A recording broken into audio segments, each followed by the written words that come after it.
You got included? Shelby, you there? Yep, I'm here. All right.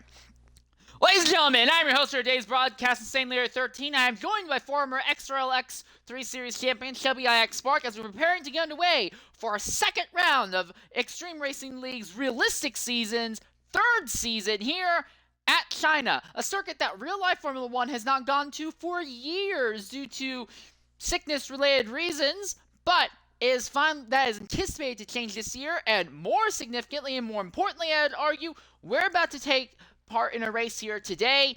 Shelby, you've had some interesting events here in the past. In your experience, what is the best way to tackle this track today? Well, yes, I did race here, but not not realistic, so that's a bit different. But I think the best way is just qualify really well and just get through that first complex of corners, and I think if you have the pace to get on pole, I think you'll pull away, and that's really what you need to do, and just kind of take care of your tires, because with all these high-speed twisting corners, your tires can get very overheated and then wear faster, so you need to take care of those things first.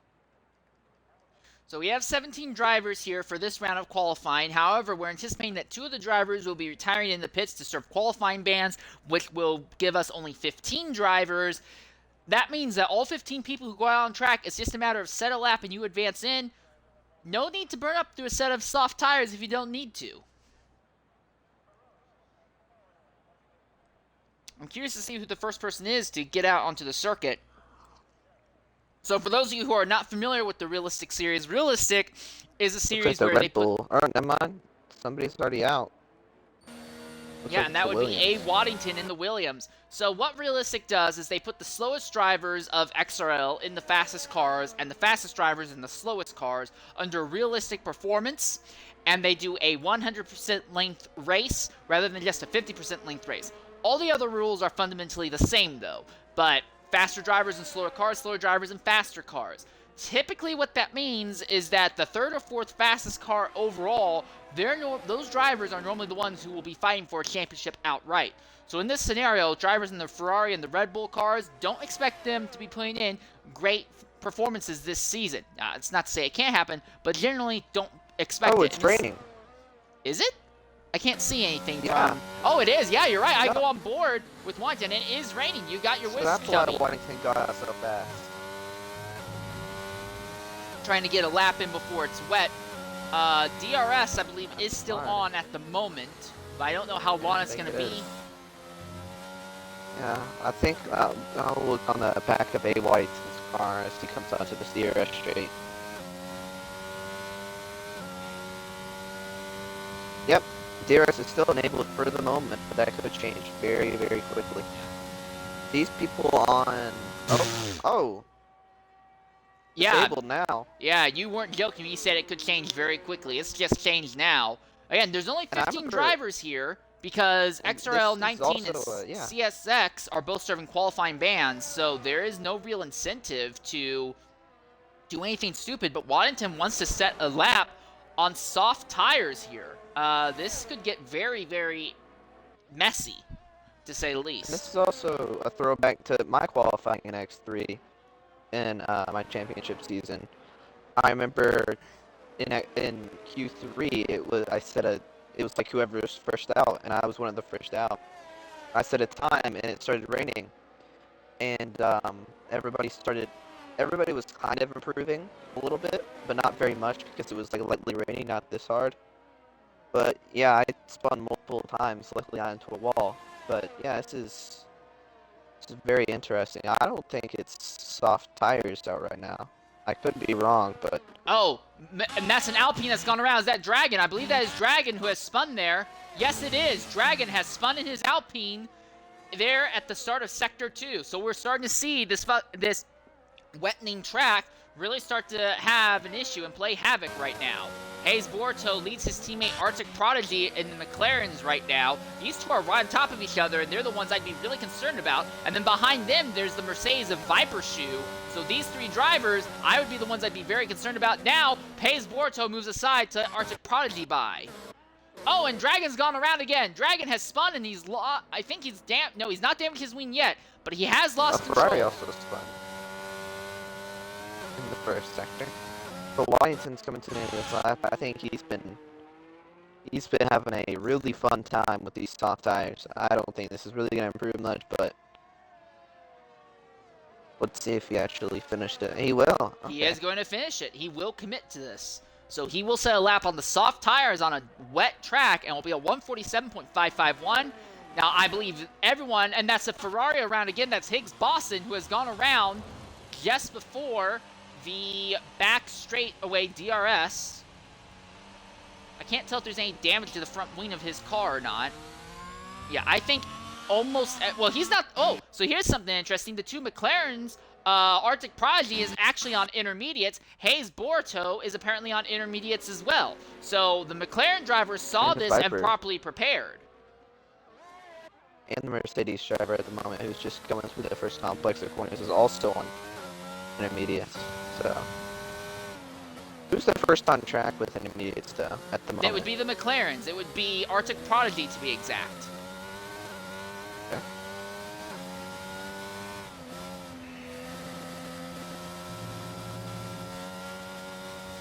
And before the stream, I was talking about how it would be cool if it was raining. So. Yeah, you got your wish. Now, I wouldn't really want to see rain in the race here, as much as I really enjoy this track, because I do think this is actually one of the better tracks that have been added since the start of the 2000s. This is not a circuit where you can make overtakes at, unless you have DRS. You need DRS to be able to overpower someone in a straight line here. Wow, Hayes Borto is really struggling on this low to high speed corner before the back straightaway. He lost a bunch of time compared to Prodigy. He is not close enough to even get a toe off of his teammate going down this back straightaway here.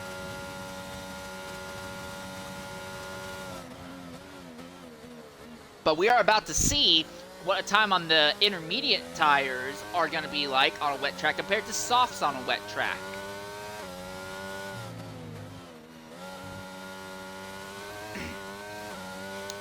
Yeah, that's gonna have to guess that probably Waddington's gonna have to set another lap. Well, there's only 15. There's only 15 cars in this session. Waddington's good. True.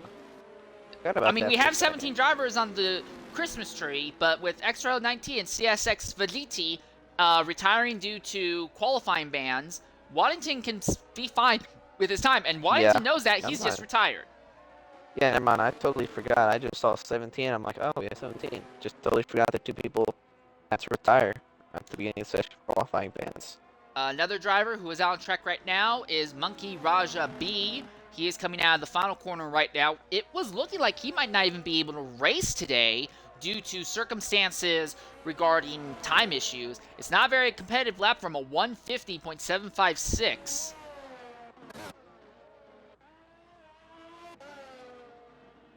XRL Zola in the middle of the lap right now.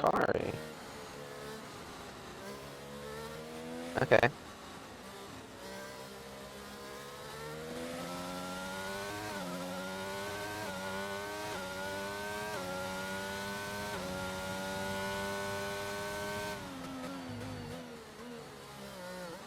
Yeah, now with a lot of the drivers, I gotta wonder, are they gonna actually try and push? Because I don't know how long this rain is gonna be here for. There's really no incentive to push. Just go out there and set a time, and you'll be fine, and you'll advance but to Q2. Also maybe just as you said, this might just be a glorified practice session for some people. So this is a good point, but if there's if we're not anticipated to have rain in the race itself, it would be a practice session with no real payoff or no real advantage. Yeah, it's true. Because you do make a great point. Oh yeah, and that is a Alfa Romeo that's pulled off back there. I believe that was active JMC. No, that was Shikari. Oh, Going down the back. Going down the back straightaway right now, Zola is within the draft of Monkey Raja B. And in that Mercedes, Zola cranks that car's top speed up to 199 miles an hour without DRS and with a very slight draft. So I do wonder if maybe... Oh, and Dragon's crashed out! Dragon has crashed out!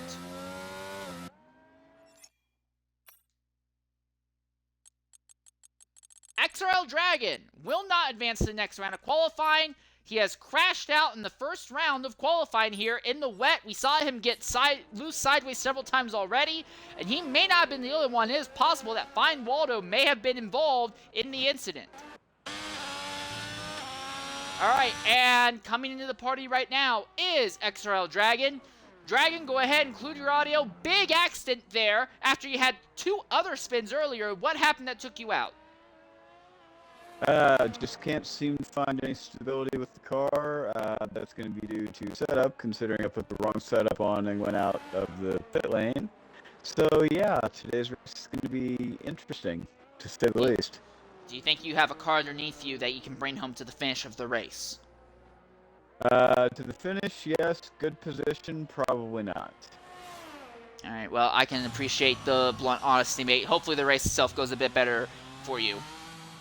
And could I just ask Indeed. what you saw on the forecast for you? Because we didn't see anything. Did it say it was going to rain during the race, or just... It is wet quality throughout, and then dry race. Okay. That's good. Thank you so much. No problem. Alright, that's XRL Dragon. He's a veteran for the Realistic series. Although every now and again he'll show up and run in a X3 race or a Dev race, he really specializes primarily in these 100% length races. Still looking for his first win within the Realistic series, though. He's gotten a few podiums in the past, but still searching for that first victory. Fine Waldo is out on track right now. At this moment, 10 of our 14 drivers that will advance have set their times between big moment for Waldo. Yeah, Waldo, big moment going into turn. I don't know. I don't even try to number those corners in that yin-yang bit at the very top part of the track. I don't think anybody knows. Zola joins Waddington in number of cars that have retired on pit lane because they know they're fine with just a single lap. Arctic Prodigy is now going to do the same thing. Hayes Boruto now does the same thing. Yeah, Q1 looks like it's going to be over and done with very easily, very quickly. There's no incentive to put down a blistering lap. Get a lap and retire. You don't have to worry about anything else than that. Now, it did not help that the track didn't properly get wet until about 2 minutes in. So there were a bunch of drivers who went out and did put a lap or two on softs before boarding into the pits. But overall, this will be a relatively simple Q1. Ooh, big lockup by Waldo. Good lord, that was a big lockup in that 90-degree corner. I can say that's an uphill corner. Yeah, and that's an uphill corner all the way through, so normal gravity would also help with slowing the car down, and he's still really locked up. It sounded like it was a lockup more on the left front and a little bit on the 2 rear tires. And is that a Red Bull that's gone around there? That is Beastian. Beastian has crashed out of the final corner, and his car might be beached. Yes, Beastian has disabled the car or something. Something is wrong. He's not able to... Now he gets going. Oh, okay, now he backed in. Okay. No, I think he was in neutral. I have the telemetry on. He was in neutral, I think. And he was just gassing it. Yeah, I saw that, but normally when I see someone just in neutral with the throttle down like that, normally it's saying that there's something wrong with the engine, not that he's actually in neutral. I'm used to that normally being a representation of, hey, something's wrong. So I called it wrong then, by the looks of it. Yeah. All your fault. And it looks like Active JMC is supporting this lap as he didn't validate it, looks like. Yeah. Beastian and Torpedo right now are both in the middle of their laps. They're the only drivers left who need to get laps in. Waldo was half a second up on his time in the first sector. So Waldo might be finding something. Yeah. He might actually be pushing this lap. I have no idea what the last lap was. That was pretty bad. Yeah, Waldo's, again, Aston Martin's one of the worst cars, so we know that Waldo's is one of the better drivers. We're used to seeing really good runs from Waldo. I'm gonna assume that it's just a matter of he's not happy with this car in wet weather conditions.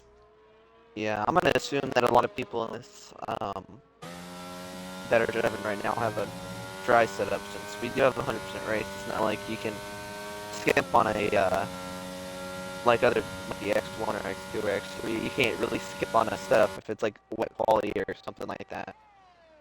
Yeah, Fine Waldo. Looking at the Fine Oh, Waldo big lock only up gets to a again. top speed of 197 going down the back straightaway there. He's I'm coming in. curious. Oh, yeah, he's not improving. He was on position to potentially improve, but he has not improved. Beastian coming to the line, and now we see an AlphaTauri and a Ferrari. That would be Higgs Bosson and I believe Monkey Raja coming back out onto the circuit to get more laps in. I'm not sure why. Maybe they want to get set up and prepared for the next rounds of qualifying. If the forecast is right, and Q2 and Q3 also have rain. But it's a risky bet. I think Reagan did say it was qualifying throughout, or it was raining throughout qualifying. But we've also seen circumstances where the forecast has been wrong as well. So yeah, that is true. Oh, Monkey Raja way over. Yeah, the big risk for these two, Monkey Raja and Higgs Bosson, is that they have nothing really to gain except maybe a bit of extra information. And they have everything to lose. It is very possible that they could put their tires wrong, crash out, and ruin their qualifying before even getting into Q2. Right now, they're guaranteed a spot in Q2, so I'm really, really shocked to see them both still on the track right now. And Torpedo, I don't know if he just finished lap or he's opening on a lap. Beastian is actually up by about a second and a half right now. Up by 2.2 seconds now. So Beastian is recovering from his prior lap. Again, prior lap he had spun just before it started. So now he's actually properly pushing, and we're seeing it's not going to be a great time, but I think we're going to see a time closer to about 152 or so instead of this 156.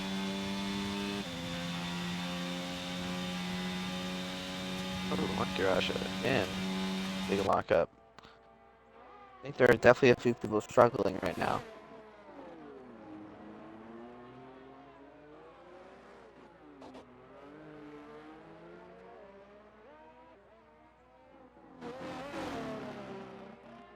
Alright, Beastian coming to the line. His final time is going to be a 153.247. He improves by half of Satan times 10.1, I guess you would say? 10.01, whatever. Either way, he does improve by 3.333 seconds. So he is now set at 153.247. I think it would say Satan's son or something like that. Lucifer Jr. Yeah. Monkey Raja right now down by over half a second. Higgs Bosson. He has really been struggling. Yeah, Higgs Bosson is tucked up behind that Red Bull at the moment, so that's not going to help that Ferrari at all. He's down by 8/10. Big lockup by the Ferrari, and Beastian swerves off track as well to let the Ferrari pass.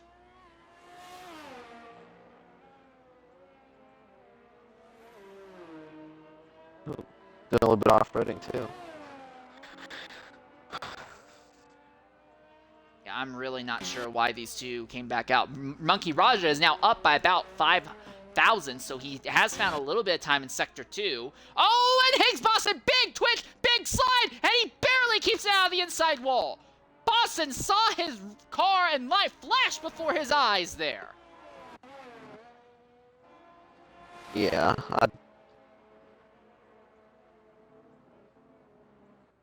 All right, here comes Monkey Raja through the second to last corner. It's a hairpin. he was half a tenth up.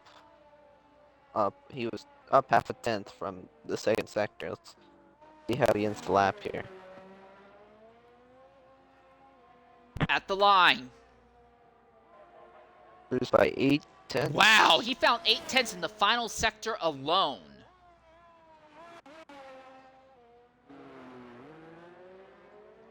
And with this, we see the clock up above finally click over.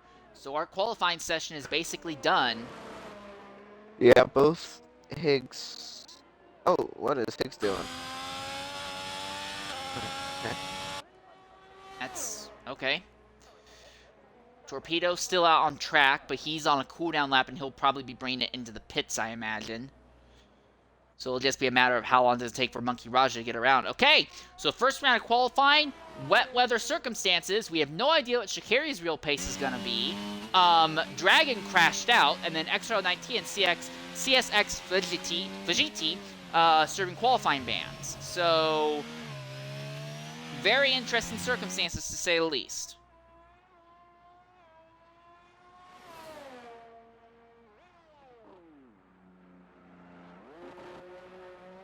I mean, he's almost a 10th up on his time. I think he's probably just practicing. But I wouldn't have been doing it.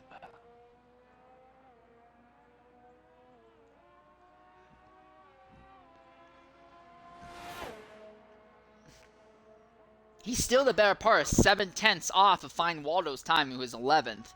So while Raj is definitely finding time, he's the 12th fastest out of 14 people who have set times.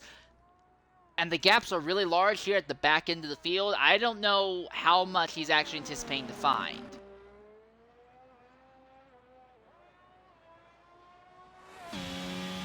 I didn't get any time there, I don't think.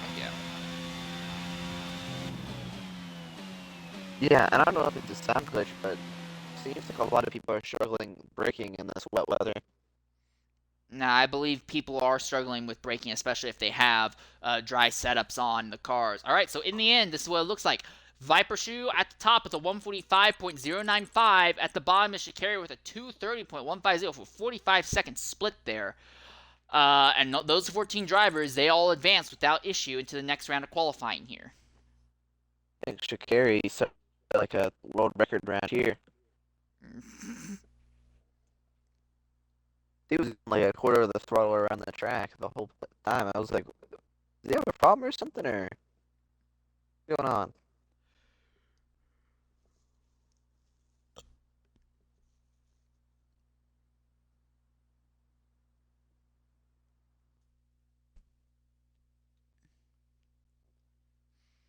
So this is going to be the point when we start seeing drivers go ahead and really have to fight for their positions.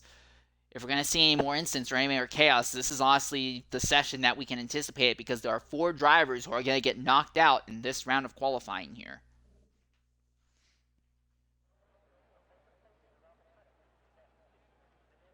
I wonder at some point, is it going to get the full wet tire conditions or not?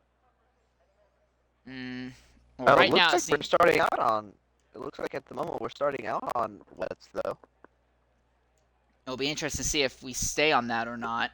First driver out earlier was A. Waddington, but I'm seeing movement in the McLaren camp, and it looks like they may be sending one of their drivers out early. If they do, it would probably be Arctic Prodigy. Yeah, it is.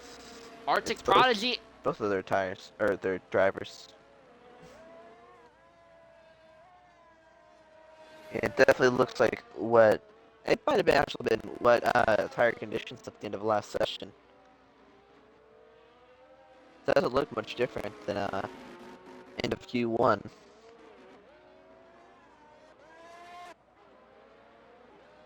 Higgs Boston is the 3rd driver out on track.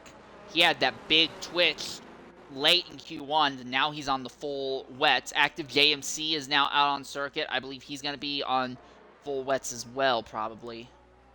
Yeah, everyone has full wets on at the moment. Oh yeah, when you ride on board, I'm right on board with Hayes Boruto now, and when you ride on board, yeah, you can definitely tell it's way wetter than it was before. Yeah. It's definitely a little bit harder seeing everything.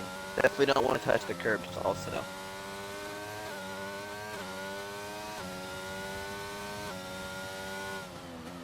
Again, most of these drivers are running cars that have a dry setup equipped.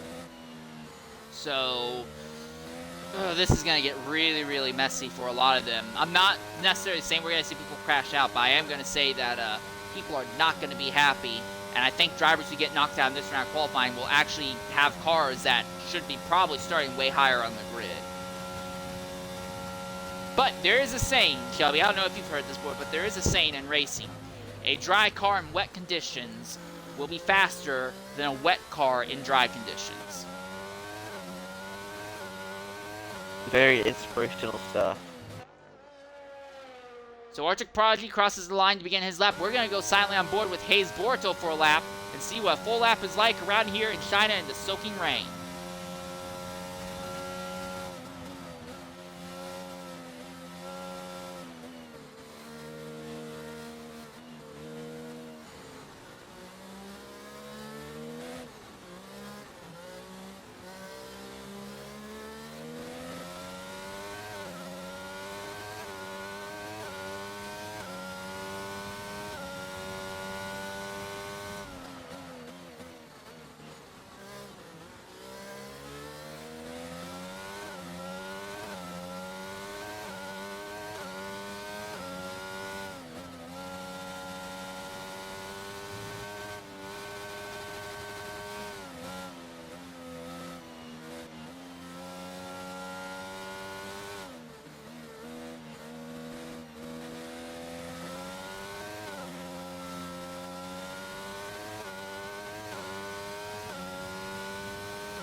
wouldn't say it.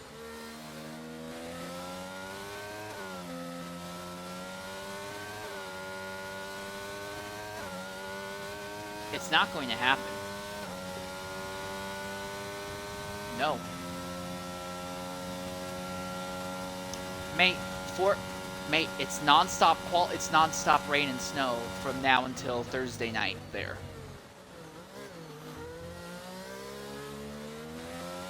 Yeah.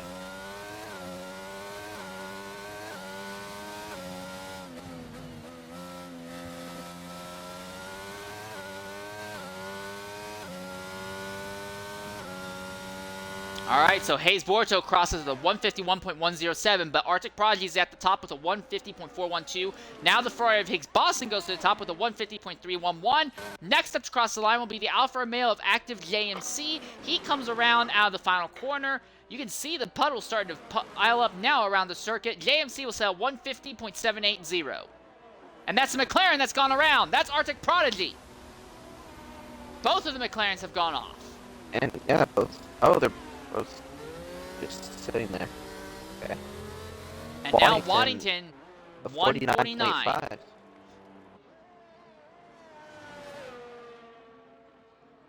And a Zola coming up to the line now, so it's a 151.0. And Sha'Carri 153.110. But I don't think Sha'Carri was pushing, though. I don't think Sha'Carri was pushing, and I do know that sometimes these wet tires and these intermediate tires, it will sometimes take you about 2 laps to get up to proper operating temperature. So I have to wonder if Sha'Carri's first lap isn't going to be his actual flyer.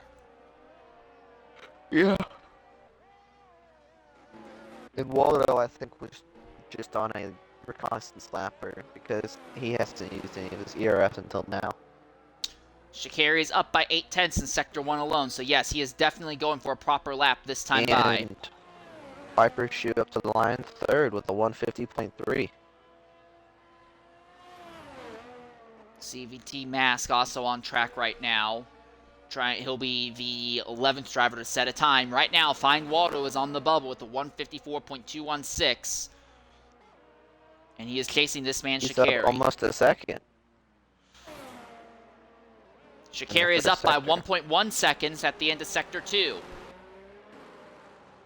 So yes, I do believe that Sha'Carri and Waldo just did not push on their initial laps. Yeah, well, I don't think it's sandbagging. I think it's a matter that these tires will sometimes take 2 laps to properly get up to temperature. You can't just go out, set one out lap, and then blitz a lap. You may have to overfuel and take an extra lap to get these tires warmed up. I would not. I'm really curious to see. Oh, wow, and we did not expect that to happen. No, we spawned just on the inside of that corner. I don't think he even touched the curb or anything. I think he just probably got a little bit too overzealous. That's the same area where Higgs Boston nearly lost control of his car earlier in the session. Zola goes up to second now to 150.075. Sha'Carri jumps up to 8th with a 150.887. Monkey Raja B is the driver on the bubble with a 152.552. Torpedo, his teammate, is out on track right now, trying to get a lap in. As I'm looking at cars going through that one corner where Waldo's spun, it does look like people are having trouble going through there. Spinning tires a little bit, getting a little bit oversteery through there. And the JMC spin? Does not look like he spun. No, it looks like that was either. I think. No, that was. Oh, and he spun again. Oh, yes. Oh, and pulled across the race line. Thankfully, out of the race line now, though. All right, but Torpedo out of the final hairpin. There's just one corner left, and we'll see what Torpedo's time can be. There's a possibility that we could see Torpedo knock his teammate Monkey Raja B out of the top 10 at the moment. Yes, he does. 151.066. So right now, it seems like if you're in the 150s, you might be safe. The wild cards are going to be Level 6 Beastian and XRL Flavor. Those 2 drivers have yet to come out onto the track to try and get a lap in. Arctic Prodigy now moves up to second. 149.946. I think if you're in the 150s, you're good. I don't know. I mean, it's pushed in the 150. I mean, yeah. I mean, 150s is close. I think he probably got to be below a 150.5 to be really safe, but Waldo goes through the same corner that he spun out at earlier, but this time he keeps the car straight. He's up by 1.4 seconds at and the Monkey moment. has come to the line, but he is down on this time. Yeah. Problem for Waldo is that he's nearly out of fuel. Is he going to commit to this lap or not? I don't think he's going to commit to this lap because he's not using a whole lot of ERS compared to what we're anticipating. Well, I see him dumping ERS now on the back straightaway. And now Viper is the closest to the line. He was 1/10 up. But oh, and he spins! Right in front of Waldo at that. Wow. He got on that curb and then he just spun. And the rain just seems to be getting heavier and heavier. Waldo aborts and brings it into the pits. Monkey Raja B is up by over a quarter in Sector 1. That improvement alone, though, would not be enough.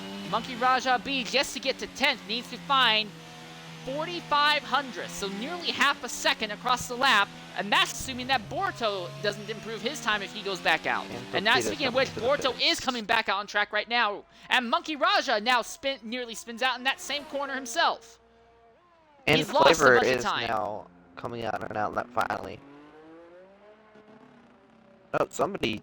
Okay, never mind. Nobody spun in the first sector. Just everybody's going slow. This is not looking good for either Fine Waldo or Monkey Raja, and now Flavor is out on track and he can be a wild card in this fight. I think if I was one of these people, I probably would have fueled up for the whole session. Because there's really not that much of a pace difference on new and worn wets, and sometimes you kind of want those worn wets because it can get heat into them a little bit faster. If I'm not mistaken. You do make a fair point.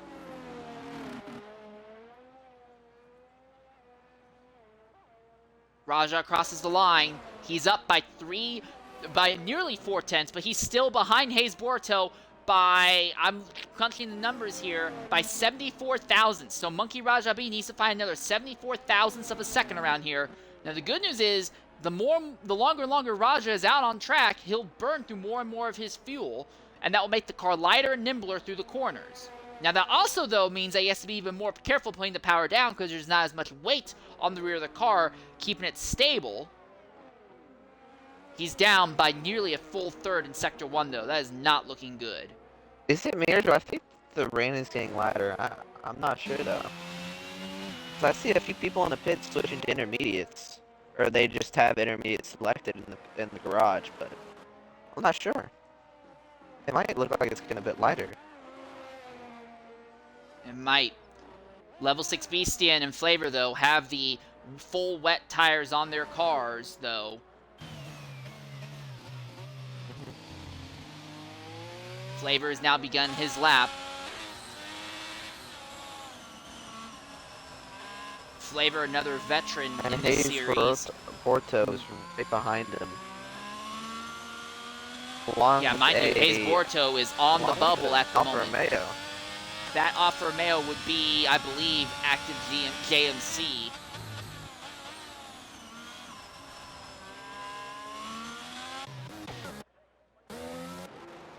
Things are going to get really frustrating. On the backstretch. Things are going to get really frustrating for Hayes Borto here because even if Borto puts together a wicked fast lap, he has Flavor ahead of him, and Flavor is going to be putting down a lot of aero wake that will be compromising his line through here. And some spray that probably won't exactly help him. Zolo retires. He knows that he's fine with that 150.075. Borto's up by nearly 3/10. That would put him ahead of Torpedo.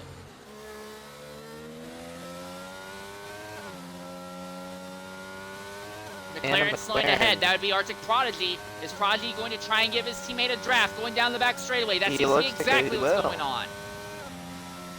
But will it work? Will the strategy work? I'm not exact. Oh no! No! Porto had to back out of it. He caught him way too fast and backed out of it. No, I just think there was a bit of miscommunication there. And let's see what Flavor's time is going to be up to the line. Pretty solid lap for him. If Torpedo makes it in, that's going to be what is off the back of Flavor to the top. 1:40.450. And Boruto is down by 4/10, and he's almost out of fuel as well. This is bad news for Boruto. Very bad news. And Torpedo, if he makes it into the next round of qualifying, it will be off the back of Boruto's hiccup. But with that said, Beastian is trying to get a lap in now. Beastian is the wild card that can really upend this entire thing. Up at the moment. Monkey Raja B also is up by nearly a fifth of a second by nearly half a second at the end of Sector 2. That would not be enough though. Monkey Raja B needs to improve by, Monkey Raja B needs to improve by 1.1 seconds at the moment. Waldo needs to improve by over 3.1 seconds. His first sector looked very promising for him. Waldo's up by 2.2. Almost 2.3 seconds up. Here comes Beastian. 56. But he has a chance for one more lap, potentially. Monkey Raja B across the line. He's up by nearly an entire second, but that doesn't even put him up to 11. He is still 1/10 out, 1300. He still has one more lap, but he has no ERS. Yeah, and the time is closed in the session. Hayes Boruto is down by 5 seconds. He is not going to advance. So it's Fine Waldo and Level 6 BC and trying to make it in here.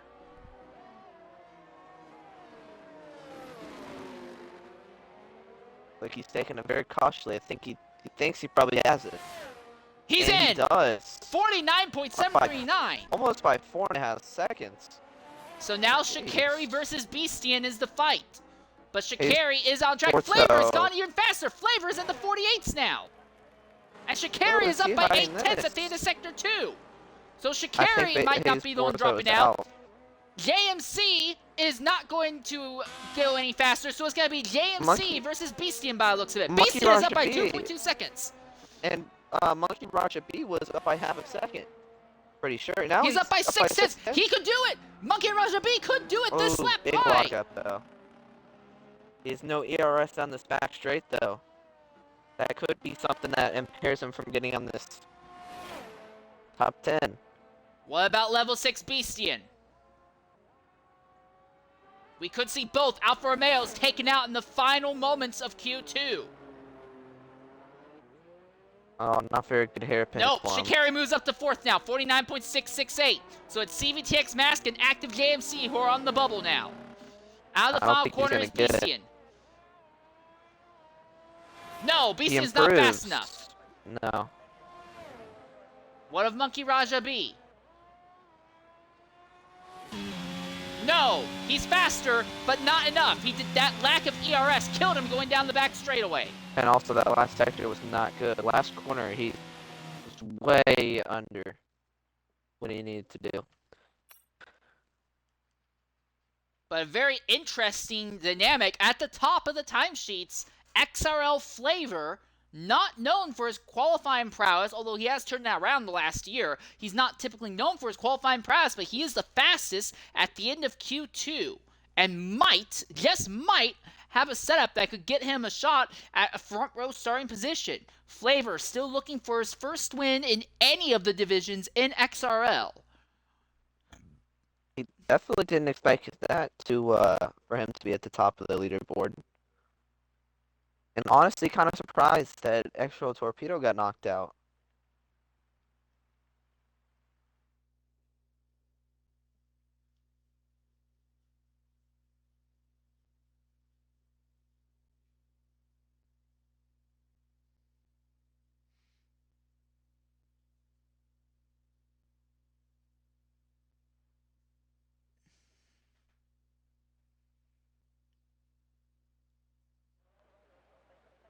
All right, so here we are, final round of qualifying. It looks like it's intermediate conditions. Everybody has on intermediates in the garage. Let's see who'll go out first. It looks like one of the Haas's will be out. Yeah, the only Haas still running with us might try and be the first one out. No, I take that back. Movement in the McLaren camp. Is that Arctic Prodigy? It is. Arctic Prodigy was the first out in the last session. He's going to be the first out in Session 3 of qualifying as well. Looks like both the Mercedes are out, the Haas is out. McLaren is out.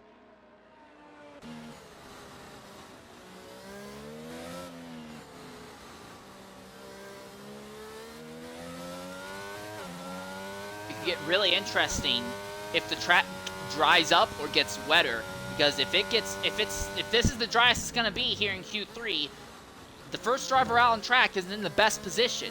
But if it's gonna gradually drop, big twitch by Arctic Prodigy coming out of that hairpin. He keeps it together though.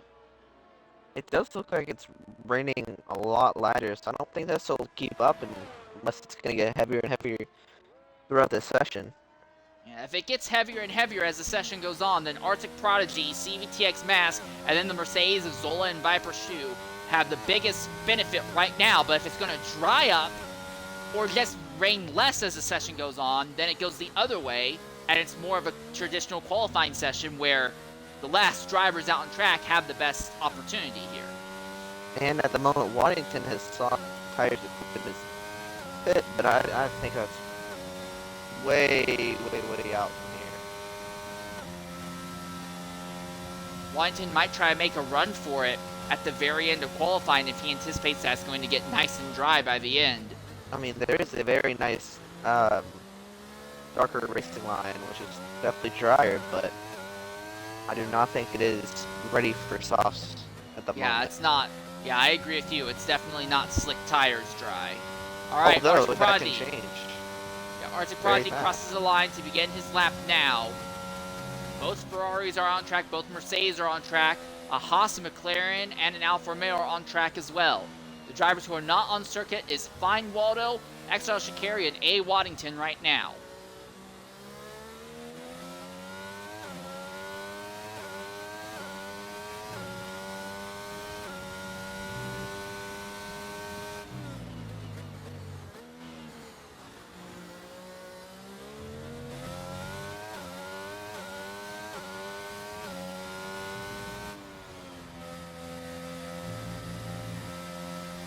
Prodigy puts his car right over those curbs.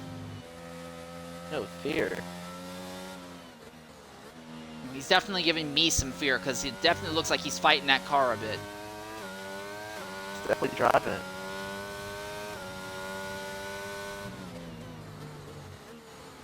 And I don't know who the Ferrari ahead of him is. Looks like that takes Forsen, but hopefully he doesn't get interrupted his lap, so. I think the gap's big enough it won't be an issue. Prodigy is really struggling because he didn't even take the proper exit line coming onto the back straightaway. He really hugged the inside very aggressively. Haas is off! CVTX Mask has gone off there coming onto the back straightaway. He doesn't hit anything. No, I think he just spun. Yeah. Big. Although I think it's stopping. It's not raining very hard anymore. It's like a drizzle now. Prodigy, 142.991. Next driver across the line will be Viper Shoe, but he's invalidated his lap. So it would be CVTX Mask, but Mask had that spin. So the next proper competitive time will be Zola in that Mercedes. Don't quote me on saying this, but I think we might see some soft running here in a minute. It does look like the clouds are lightening up, and also I'm right on board Zola, and the rain has stopped. Rain has stopped. I think we'll see some softs here then. Still 7 minutes left. The track's going to be very slick on the soft tires, though. I mean, you'll have more grip than what you have now, but it's not going to be, you know, a grippy racetrack that it will be easy to put the power down on. Mm-hmm.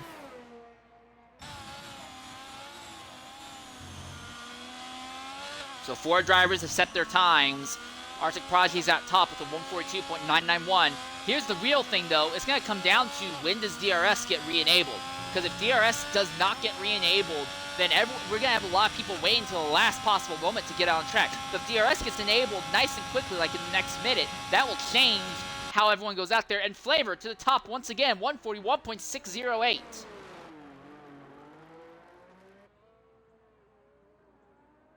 I think I might be ready very soon. All that stuff offline just disappeared within a minute or within the last lap. The car already Costing has 142.699 now. And don't look now, A. Waddington has come out onto the circuit, but he has the intermediates on his car apparently. So in the Williams camp, they're saying, don't run softs yet, turn a lap on the intermediates, and we'll take a gander off of what that lap is going to be. Might be overheating here in a second. Zola now goes to the top, 141.566. Next driver to cross the line will be this man here, Waddington. But I'm really curious to see if they're going to bring him in to start preparing for softs. Because yes, it's completely dry, not only online but offline as well. Soft at the moment. Oh, this is it. Yeah, but also you're gonna need to get out there at the last possible second because it's not gonna be completely dry. I think it's completely dry right now. It's just gonna be a slick track because there's no rubber put down. Yeah, but the more and more rubber you put down, the faster it's gonna get. Oh, and there's DRS enabled. DRS enabled. It's a great call by Waldo there. Yeah, he's timed this just about perfectly. Waddington now goes to the top, 41.423.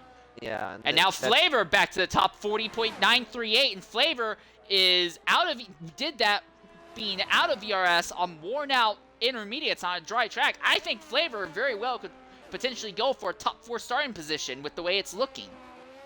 I think without it getting, without it getting dry, I think he might have been one of the people to take pole.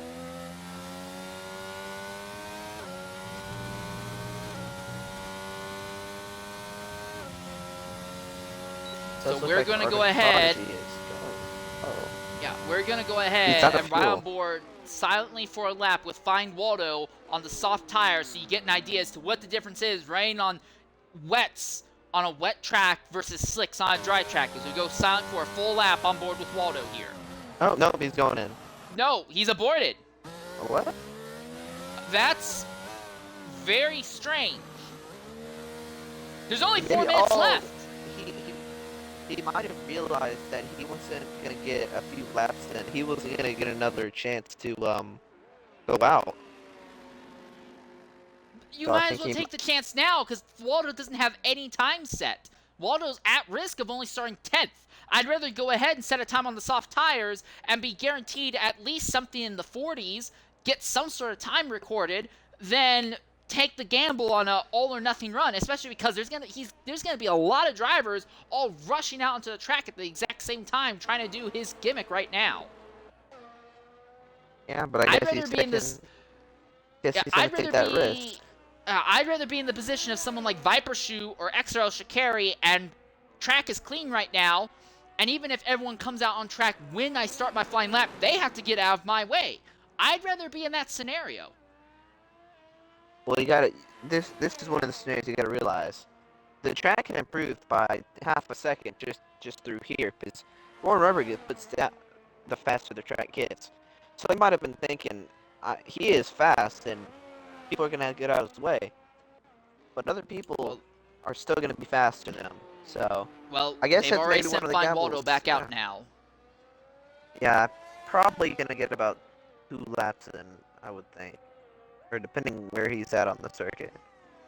Now we're seeing drivers trickling out of pit lane. Arctic Prodigy is coming out on circuit. Now we're seeing Zola coming out onto the track as well. Viper Shoe still has yet to get his lap in. He's just crossed the line. But the first driver that will set a lap on dry tires with DRS enabled will be Shikari, and expect that time at the top to massively drop. I'm expecting times in the 134s. If not faster. Actually, I'm wrong. Shikari is not going to be the first one to set time. That will actually be Viper Shoe.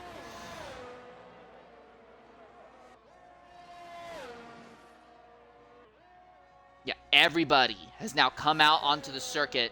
It says Flavor's still in the pits, but he is on his way onto the track now. So all 10 drivers on track now. He's definitely getting close. I don't know if Viper Shoe is ahead of Zola, so Shoe is positioned to give his teammate Zola a tow. on Zola's lap. McLaren is slow there, That's coming onto the back straightaway. I don't know what's going on with Prodigy. I think he might just be trying to time it just perfectly, but then again, he's also making his tires cold. So top speed for Viper Shoe going down the back straightaway with DRS is 203 miles an hour. And for the people that did have a dry setup on, this is going to help them out a lot. Viper Shoe 136. So I may have overshot a bit when I thought how much the time was going to drop off by. I think some people will improve that. You might be right. Here comes Mask. 142.483. He has yet to get his proper lap in. Here comes Prodigy, though. Prodigy starts his lap. What about Shikari? JMC is going to go ahead, cross the line to begin his lap. Here comes Shikari to finish his flyer. 134.159. There's the time I was expecting. I think he might be right here. I think some people might get into the 133s here. Here comes Flavor in that Ferrari now. And he did just make it. Yeah, now he can begin his lap. His teammate Higgs Bosson is just going to make it as well. Find Waldo. This is his only attempt at getting a lap in. He has waited quite literally until the last possible moment. Big slide. That's going to kill it for him. Oh, that's going to kill it for him. Yeah, and you cannot do that on this high stakes. Pretty much one-shot quality here. 135.664. That's good enough for second. Next driver to cross the line will be Viper Shoe, but more importantly, Viper Shoe is giving his teammate Zola a tow down the back straightaway. No, I think Viper Shoe's actually on his own map. He's actually improved a lot. Coming to the line, the two Mercedes. What do they set? Viper Shoe does improve, and Zola 133 now. Ferrari around, that's Higgs. Same area that he had a moment at in Q1. Here comes the Haas of CVTX Mask. He now goes up to 5th, 35. Prodigy 3rd with a 34.163. Next driver will be active JMC. His teammate Shikari is 2nd at the moment. JMC can only put down a 4th with a 34.478. Now we see more movement on the grid. Waddington is in 4th, 34.274. Here comes Flavor. Coming up to the line. Last corner. What is he gonna set? 6th. 6th place. Choked a bit on the last lap, it seems. And his teammate looked as if he backed off his lap. Yeah, he had that spin, so yeah, Boston's not going to be able to improve at all. Yeah. Oh, okay.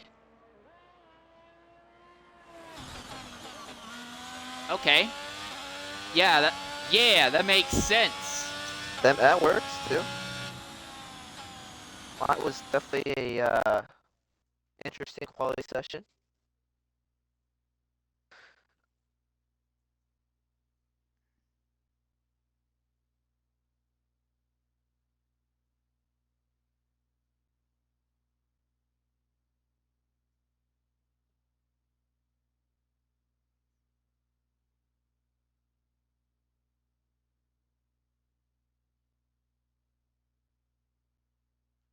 So yeah, I think the big losses though overall is Find Waldo and Higgs Boston. Boston had a lap going. He spun out at the end of Sector 2, the same little corner they had that twitch at earlier. The same corner we've seen a lot of people have instance at, and it just killed his run.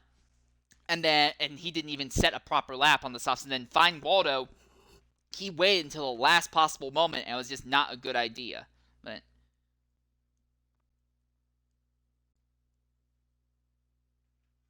we are anticipating the race itself to be dry. So, open tire strategy. Now, in the game, in the 50% modes, where you have equal performing cars, the meta has been make everything single stop. Just go medium to hards or hard to mediums. I wonder if we're going to see the same thing happen here or not, though.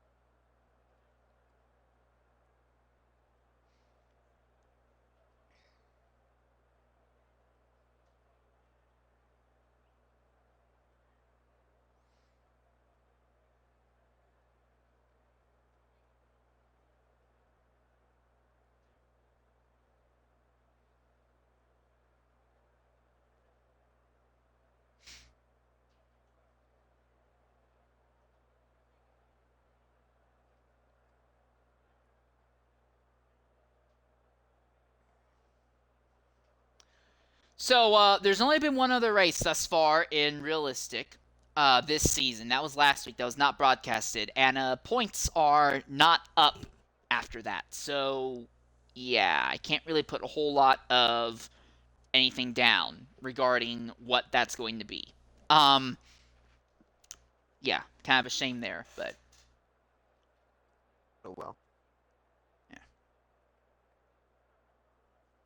So it's just kind of a protracted wait until we get underway. 17-car field for today's race, and again, 100% race distance and realistic car performance. I'm going to be honest, I would not be surprised if we see near the back half of this race the top 3 or 4 positions just kind of walk off on their own on pure merit and just kind of walk away from the rest of the field.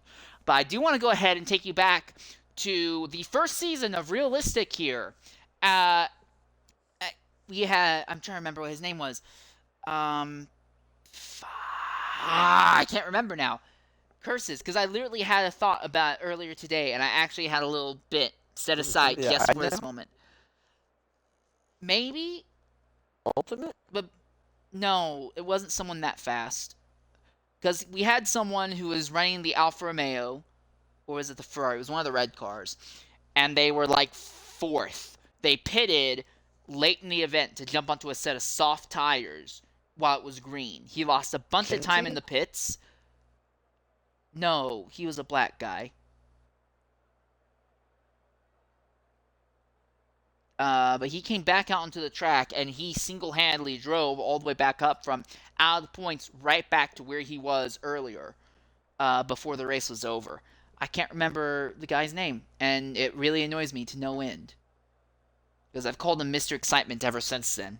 It doesn't help that he doesn't race anymore, so I can't even remember that because he barely even races with XRL. I think he's still in the server, but he's not raced anything for like months, so... Not sure.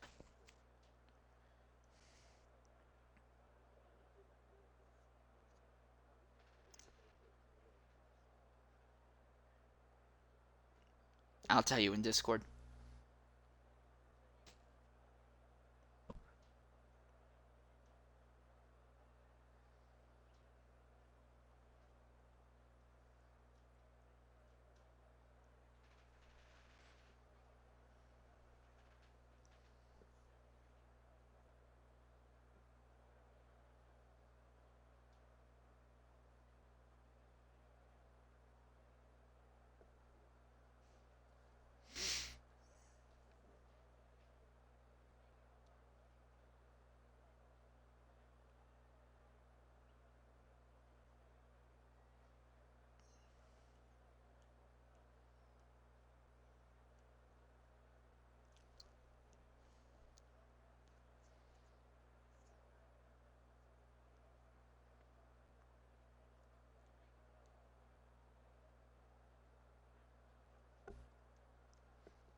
Alright, we should be getting underway in about a minute or two here.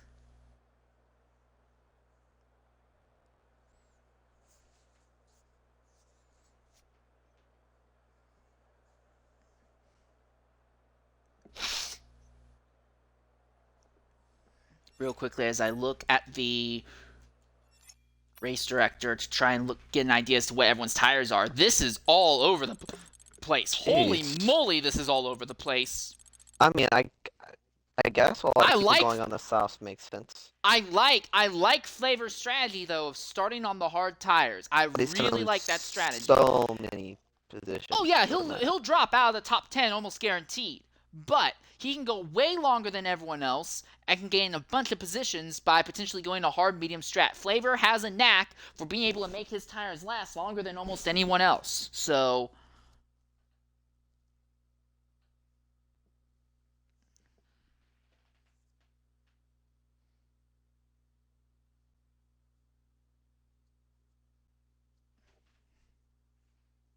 looks like we are going to start in a second. I don't think anybody had a grid penalty, which is good. Yeah, but we do have, again, two of the drivers who didn't advance at Q1. It was because of qualifying bans. So Yeah. we have some people in the back of the grid. We don't really know what their pace is. In fact, everyone outside of the top 10, we don't really know what their proper pace is going to be. And then even beyond that, you get to Higgs, Boston, and Find Waldo. Both of those drivers I'm anticipating to have a lot more pace than what their qualifying represents. I do think like probably the top 4 drivers are accurately placed on track. But outside of that, it could get really, really interesting. So yeah, looking through the grid, the front row of Zola and Shikari will be on medium tires. Arctic Prodigy starting third will be on softs. 4th and 5th, A. Waddington and Active JMC will be on mediums. Waddington, I think, has a chance at winning this race. We've seen Williams take home wins in this tier before. XRL Flavor starting 6th on hards. 7th is Viper Shoe on mediums. Find Waldo is 8th on hards. I think Find Waldo could win on that strategy if caution flags fall his way. 9th and 10th is CVTX Max and Higgs Boston. They're starting on soft tires, so they're going to be faster potentially than the next 6 drivers ahead of them. Next 5 to 6 drivers ahead of them. Outside of the top 10, this is where things get really weird because we don't really know what these drivers' paces are going to be on this clean green track. 11th Torpedo is on medium tires. 12th is Hayes Porto. He's going to be on softs. 13th Monkey Raja B. He's going to be on mediums. 14th is Level 6 Beastian on softs. 15th XRL Dragon. He crashed out in the rain but now he has a dry setup on, I imagine. He will be starting on softs. XRL 19 was not allowed to qualify. He's going to be starting on softs. And CSX Fujiti, who is starting at the back of the grid, he is going to be on the medium tire compound.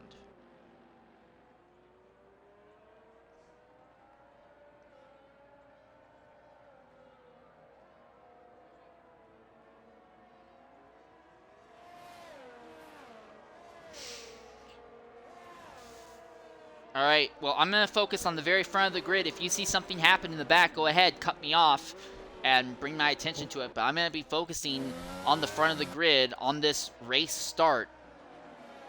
100% race distance. And it does look like this might be a 2-stop race for some people. Oh, yeah, I think everyone who's on the softs, you're basically guaranteed for it to be a 2-stop race. And also, I think if you're on... Yeah. I think if you're on the hards, it also might be a 2-stop race as well for maybe not so much flavor. Options, though.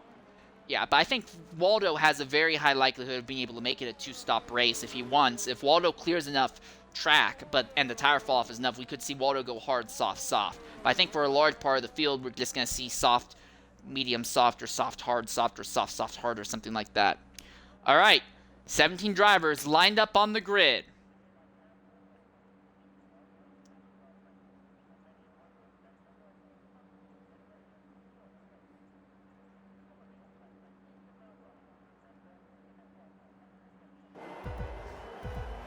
We see lights. 4 lights. 5 lights. As lights out, away we go here, and no one really had a very good start near the front. A lot of movement in the back, but at the front, Shikari is going for it, and the top 4 do not change at all. Viper Shoe does go to 5th place. He goes looking around the outside of Waddington. Now Prodigy gets around Zola, side by side for 2nd, side by side for 4th as well. Fun, but he keeps it straight, so he's going to be able to... Oh, and that's a Haas around. That CVTX Mask is around now. And Prodigy has gotten ahead of Zola. Flavor has dropped the position, but I think Viper should go down the inside. Waddington. And Higgs Boston now is climbing the grid. Viper Shoe, Waddington side by side through Sector 2, but in the end, Waddington holds the position over that number 2 Mercedes driver. And Zola did not have a very good start, dropping down 2 positions. So. And Prodigy on those soft tires, now in 2nd, and can start trying to pressure Shikari. Big twitch by Active JMC as he came out of Sector 2. He sees Flavor making a move on him. Flavor is not willing to commit to it, though. He has Higgs, his teammate, right behind him on softs. Big pace difference set right there. So let's see what Flavor will do for his teammate. Going down the back straightaway here. Higgs is on softs, Flavor is on hard, so they're on radically different tire strats. 19 and Waldo fighting for 9th and 10th. 19 on the soft tires is already by. XRL 19 has gone from 16th to 9th in a single lap, and technically less than that because this lap's not even over yet.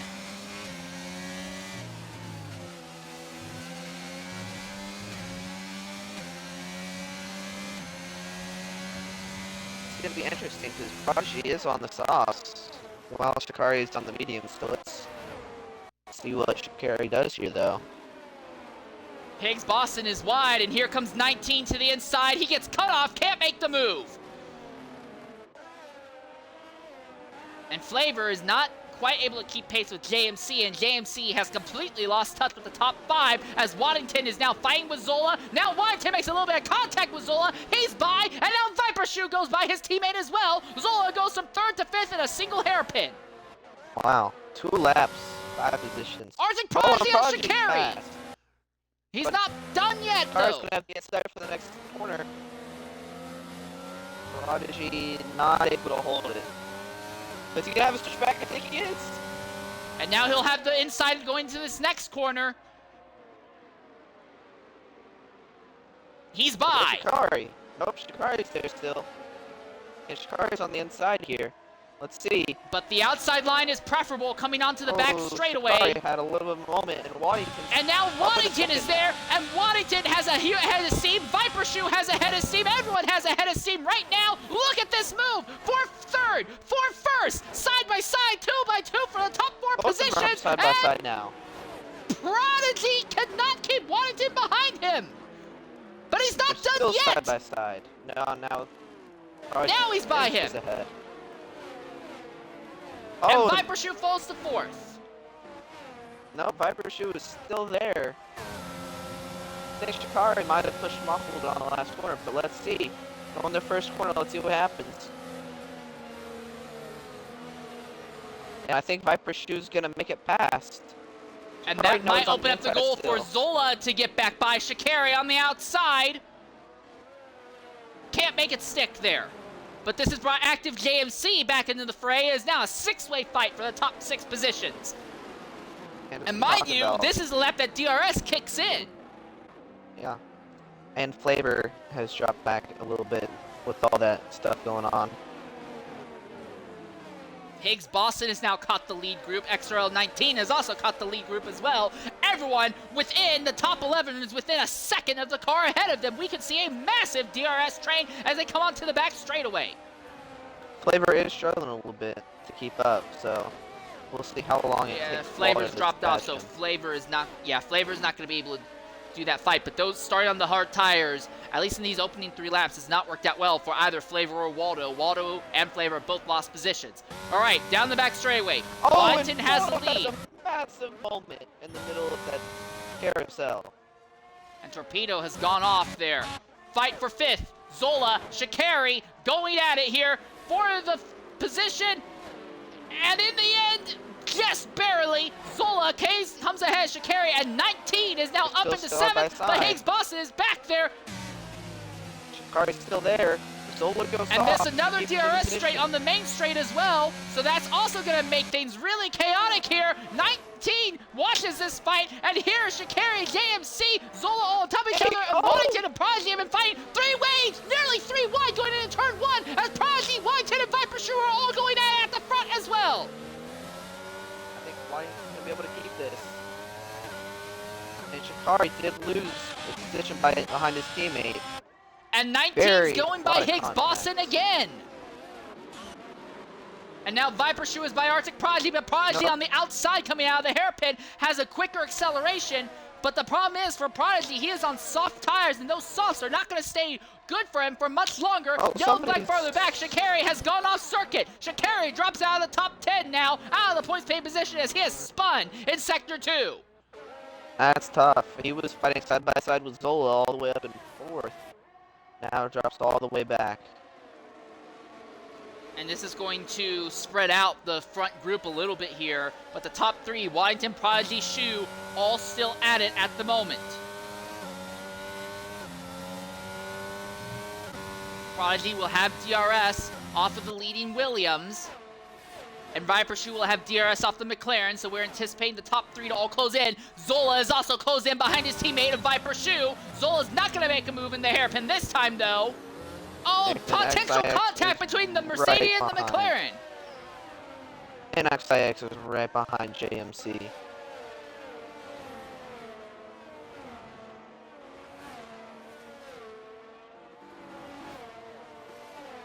And XRL 19, who started 16th next to last, has made his way up into 6th, and he does not seem to be done yet. Fight continues for 3rd. Viper Shoe, Arctic Prodigy in the squabble as they go through this tight, twisty section of the circuit. It's hard to tell who's going to have the advantage here. I think for now it's Arctic Prodigy. No, it's not. It goes to Viper Shoe. He has the better acceleration. There's nothing McLaren can do but try and launch it down the inside. This is great race. Oh, a little bit of contact. A lot of contact, and that's good news for Waddington, because this contact is in contact again now. And Prodigy's not backed out yet. And all this lets Waddington walk away from this fight.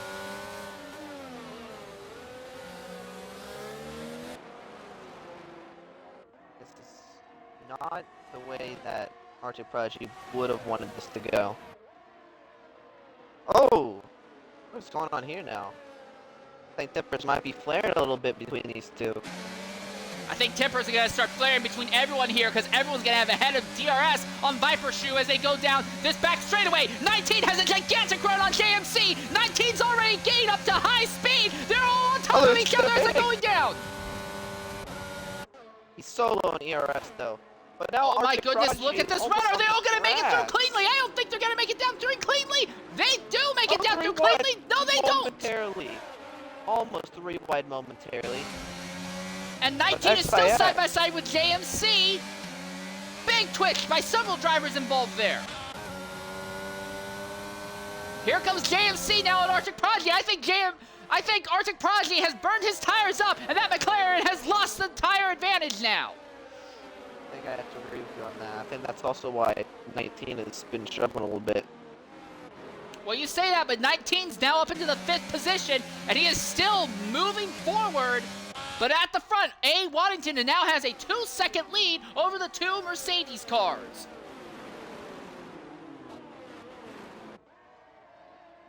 A rough few laps for Arctic Prodigy there. Arctic Prodigy is still within striking distance of XRL 19. And don't forget, Flavor's still there somehow. Not sure. Oh, AlphaTauri around. That's Torpedo. Oh. And that will drop him out of the top 10. That's going to create a big gap between Monkey Raja and Flying Waldo. Ooh, Waldo's really struggling braking. Oh, and he spun! Instead of spinning. And that will drop Waldo out of the top 10 positions, more than likely. At the top 8 are all, well, 7 of the top 8 are all within DRS train. Right now, going down the back straightaway, Zola is not close enough to Shoe to do anything. And as you look down the grid, no one in the top 8 can really do anything. It's a DRS train at the moment, but I'm watching Arctic Prodigy, and he's really sliding that rear of the car around, coming out of the corners, and that's going to burn his tires up extremely fast in these cars. Yeah, I think I mentioned before the qualifying session that you really got to take care of your tires here. Take care of your tire temperatures, because they will get insanely high battling with people. Not to mention CXX Vegeti has gotten by Monkey Raja B in the final corners, as Monkey Raja B had a big mistake in the last corner. But the top 8 are kind of in a zone of their own right now.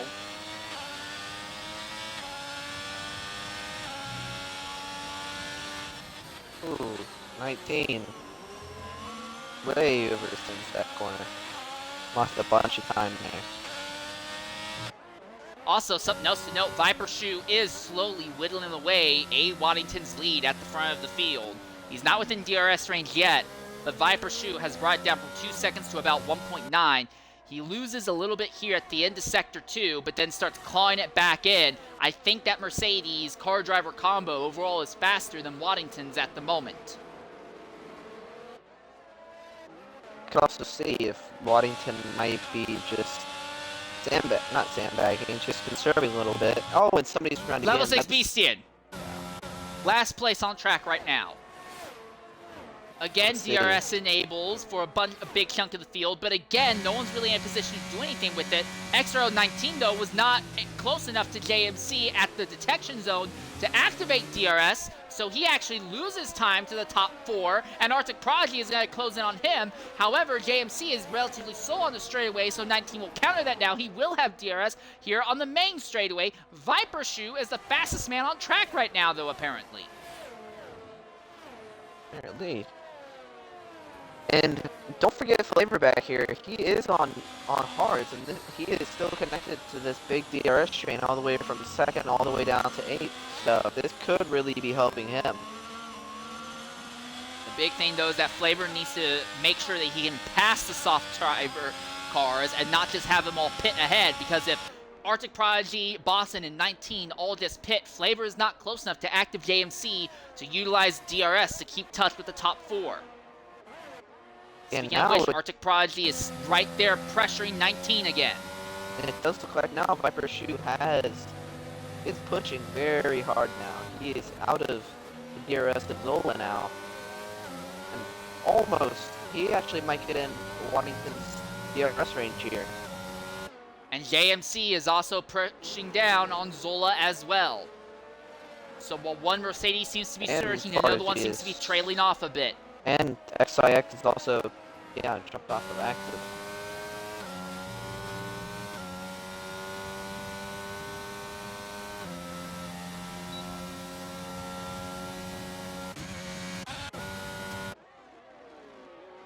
Doesn't seem like anything really changed that much going down the back straightaway. But the top 3 have all now closed in on each other. And now, back at 13th, Extra Torpedo might get past Dragon here, but Dragon dumping all his DRS. Let's see. No, he will not get past. Dragon, though, is fighting what might be a losing battle because he is on worn-out soft tires that he spun on the very first lap as well. It's been clean thus far today. We've had some spins, but no actual accidents or damage to any cars. Everyone is where they are at on basically pace and fights on their own. Viper Shoe very nearly ran to the back of Waddington there in that Sector 2 hairpin.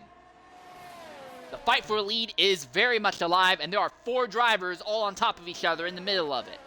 XRL 19 in 5th has lost touch with the top 4, and this is going to have knock-on effect because 19 is going to lose touch with the leaders, Prodigy is going to lose touch with the leaders, Higgs Boston is going to lose touch with the leaders, and Flavor also will lose touch with the leaders. It looks like it's now going to be a 4-man fight for this race win. And Zola has dropped off of Viper Shoe again. Viper is closer to Waddington this time than he was last time. However, it seems like that Williams driver is better at getting that car onto the back straightaway. Draft and DRS together will work for Viper Shoe. Oh, Viper Shoe doesn't have any ERS, though, and Waddington still has ERS, so that will help Waddington a bit for the moment. Something else to consider as I look through the grid, there are a few drivers who are iffy on fuel. Monkey Raja B needs to save fuel, and XRL Flavor also needs to save fuel. Also, Arctic Prodigy needs to save fuel as well. So there are drivers who are in a risky position when it comes to fuel as well. Arctic Prodigy and Higgs are in a battle at Viper Shoe to the inside of Waddington, can't make it stick going into 1. But Waddington takes a wide line into 1, and now Viper Shoe fights back. Side by side for a lead now. Shoe can't make it stick on the outside, though. Let's see. Oh, Beaston again spinning in the carousel. Yeah, I think Beastion's tires have pretty much died now. I think he needs to pit. Higgs Boston and Arctic Prodigy continue their fight for 6th.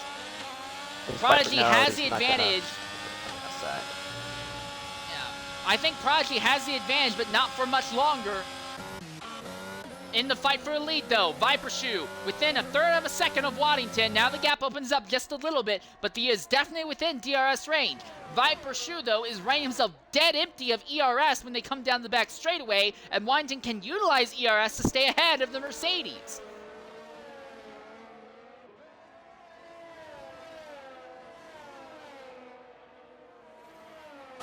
I think Waddington might be trying to just conserve some things at the moment, because looking at his lap times, He set a 39.5. I think that's when he used all his DRS, and it looks like Viper Boston. just... Oh, so close to hitting the back of him. Flavor has now caught Boston and Arctic Prodigy again, but he does not seem to be in a position to comfortably pass them because his teammate and that McLaren both continue to fight. Also, Flavor still needs to save fuel as well. Viper Shoe not as close to Waddington this time as he was last time. The top four all on top of each other. XRL 19 is in 5th. His soft tires have got to be dead, but right now the two drivers behind him are fighting, so 19 is kind of in a happy place. No one's really able to fight with him at the moment.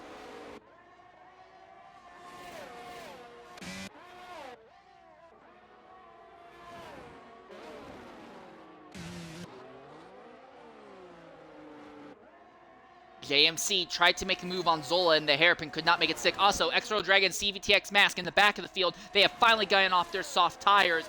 And again, we still have 46 laps to go. So I imagine they're probably going to go soft, medium, medium, or soft, medium, soft, depending on how long they think they can make the mediums last here. But we have run under green flag conditions this entire time. So it's not like anyone's been able to really save a whole lot of tire wear by just turning laps under yellow thus far. And it does look XRL's like realistic... Yeah, and Dragon and Mask have pit. Sorry for interrupting you. It's fine. XRL's Realistic Series has had a race go green flag to flag before. Last game at France, they ran the entire race without any yellow flags. I mean, you had the regional yellow flags, but there was no safety car. It's still early in the race, but we might be setting up for that now. JMC to the inside of Zola. Through the hairpin, they make contact. A little bit of touch. But it looks like there has been a little bit more clean than other interactions. But going down the next straightaway, though, Zola will now have DRS on that Alfa Romeo. That is Higgs Boston, who's pitted farther back. Here comes Zola to the inside of the Alfa Romeo, side by side for a third position, and Zola takes it back now. But then JMC switches back to the inside. Let's see what happens. They're still side by side. Contact again. Ooh, big slide by JMC. And Zola's by. Doesn't have to look like Zola just want to give up that spot. But that fighting has also made them lose touch to the top two now. So... Oh, level 6 Beastie has just gotten disqualified for blocking the pit lane exit. Oh, okay. That will be our first DNF of the day. Or that's technically a DSQ, but...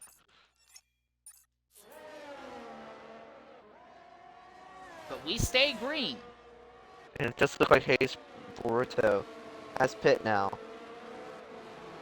So right now, the only driver still on the soft tires as they started on are XRL 19 in 5th and Arctic Prodigy in 6th. And Prodigy is going to find himself under pressure from XRL Flavor as they come onto the back straightaway. The thing with that, though, is that, again, Flavor is in the mode where he needs to save fuel. But what is the thing lining up right next to the gas tank? It normally means that there is a plan to make some sort of adjustment to the car when they make a stop. Okay. Looks like all the top 4 have all that. Top 5, 6.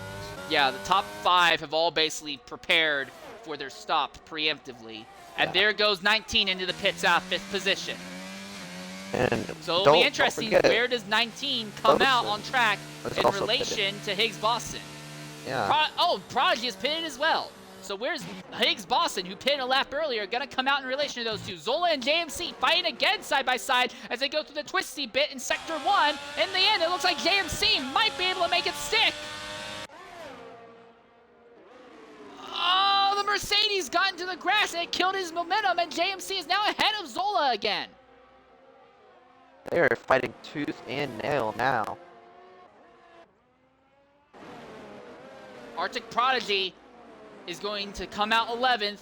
Higgs Boston is in 13th, and 19 is in 8th. So 19 really came out strong at the end of it because everyone around 19 now is on old tires. And once 19 gets his tires up to temperature, he'll be in a great position. At the front, though, Viper Shoe again is within DRS range of Waddington, but has not shown an ability to get by the leading Williams. Waddington got into the lead early on, and while he's been pressured pretty much every lap since, outside of a brief period of about 4 laps, it has not been easy for Waddington.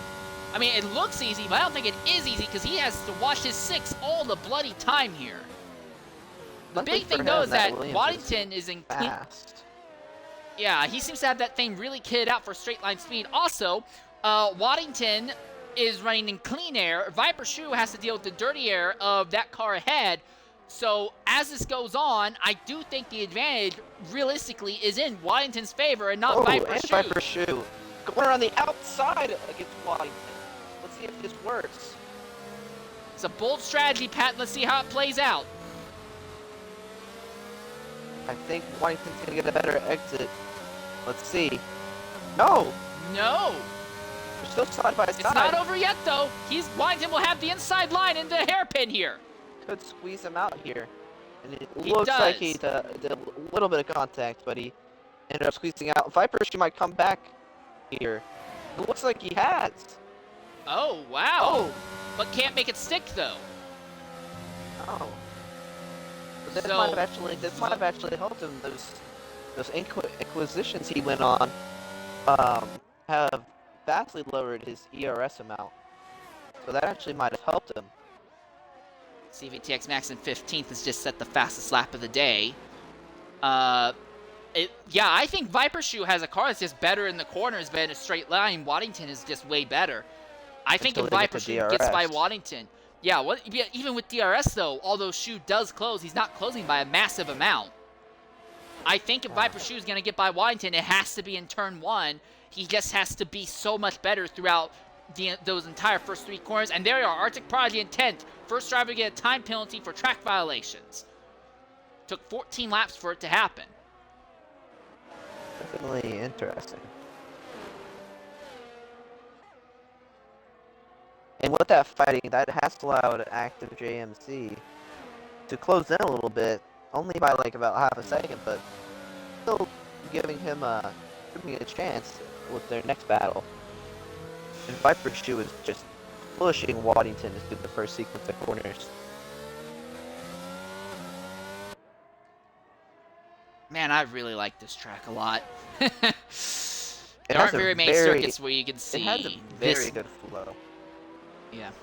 Only problem. And not only does it have a great flow, there are a lot of not only does it have a good flow, there are a lot of the corners that are overtaking zones are wide enough and have enough runoff to actually make something stick. It's not like you run side by side with someone and it just comes down to, okay, who backs out first.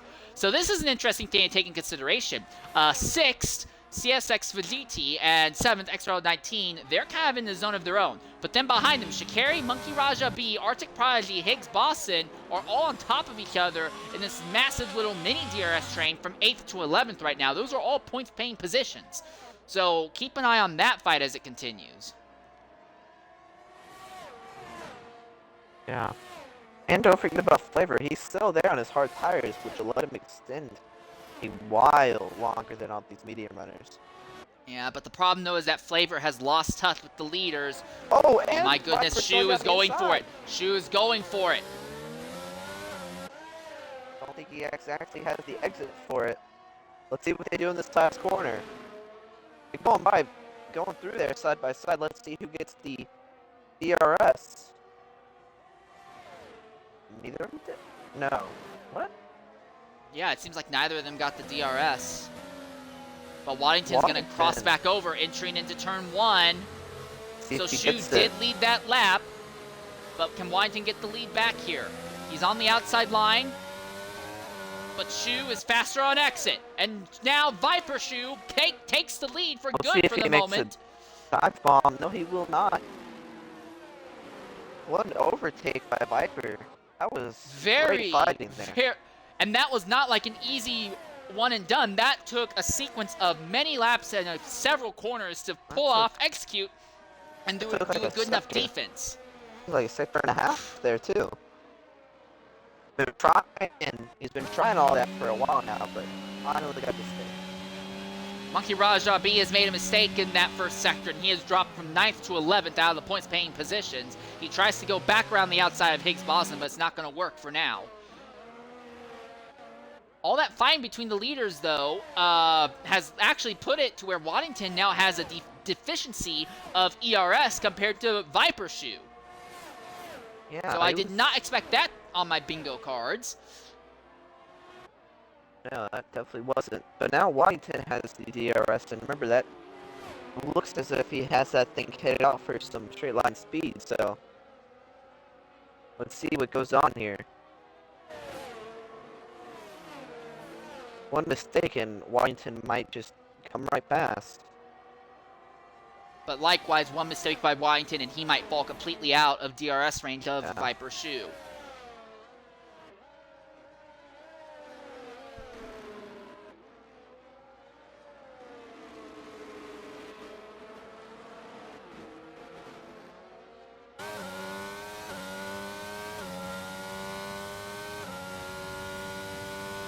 Let's see, has the pit window open for these medium tires for these guys to pit yet, or?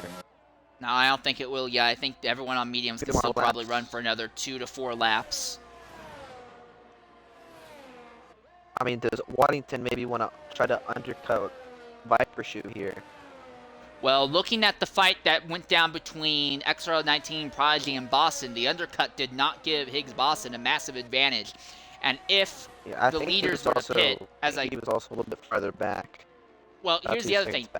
If our top 2 pit, they're going to end up right in the middle of this fight between 6th and 8th position. So, are they? Okay. You pit, you're going to get dropped right into the middle of a very active racing fight right now. It may be more beneficial to just run these extra laps in clean air if you can. Yeah. Zola, though, in 4th, has completely lost touch with the leaders. Active JMC barely has the leaders in his view right now, and Zola's honestly at risk of losing touch with JMC as well. With that said, Flavor in 5th has not closed in. Flavor's not closed in on the top 4 at all. He was about 8.5 seconds out. He gained a little bit and then he lost it there, but... Oh, Dragon has crashed out! Is that going to be a safety car? Will that be a yellow flag? I mean, it's a regional yellow flag, but I don't think that's going to be a full course. No, it isn't. Nobody's around him either. Looks like he just went off track.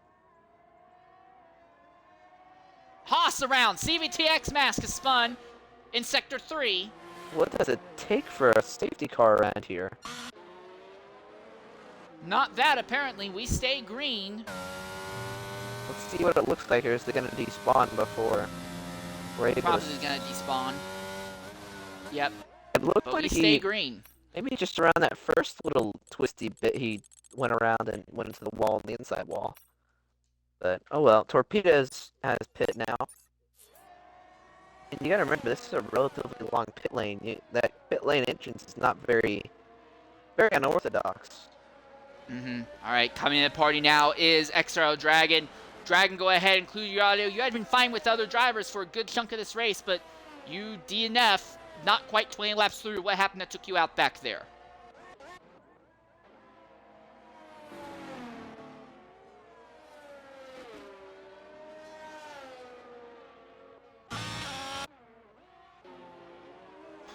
Alright, rough to see that happen to you, mate. Do you think you can bounce back next week?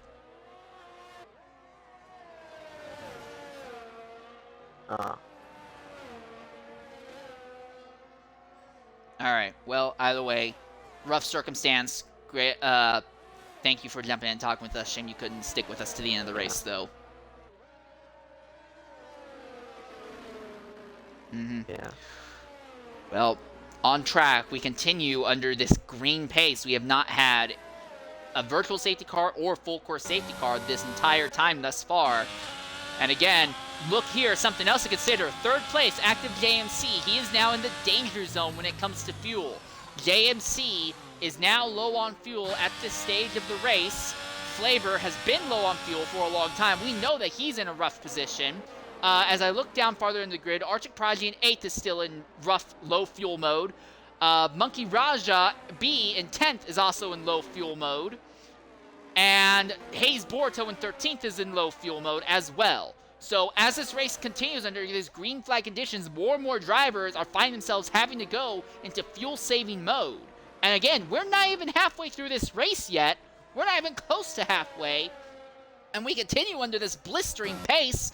Fighting ahead, Arctic Prodigy is going to get by Shakari, and Higgs Boston is there to capitalize. And Shikari falling off like this is the front. Waddington is going for a move on Viper Shoe. to the inside. And he might get the switchback here. Let's see. Viper Shoe still has it, but Waddington will have DRS on the front straightaway as well, and the run down to turn 1. Viper Shoe, though, is better getting power down coming onto the front straightaway. That should be enough to neutralize the DRS, though. Yeah, I think that's... Waddington was going on it, but Viper defended the inside on the back straight. Seems as Waddington has almost picked up his pace a little bit in the last few laps compared to... Probably. I think Waddington might consider pitting very shortly here because Shikari just pitted. Shikari is in the middle of the fight of drivers who had pitted from softs to mediums. Shikari started on the mediums and his pace has completely fallen off. So we now know that our top 4 drivers' pace should be completely falling off. I think that's Torpedo. AlphaTauri. No, that's not. That's Monkey Raja B. Oh, okay. And yeah, Shikari is in pits. I think we're going to see a very weird scenario here where the top 4 are all going to kind of be lied to as to what their pace is, because Flavor, even though he's on hard tires, he is losing time to the top 4, and they don't know, and I don't think they realize that everyone from 6th to 8th right now is way faster than the top 4 drivers. So these 4 guys up in front, they keep pushing and racing like mad, thinking that they don't have to worry about tire fall off, and we may see XRL 19 and Higgs Boston really shoot back up. Here comes Waddington to the outside of Viper Shoe. Can he make it stick? No, but he's going to try a crossover. The Mercedes plants himself to deny that.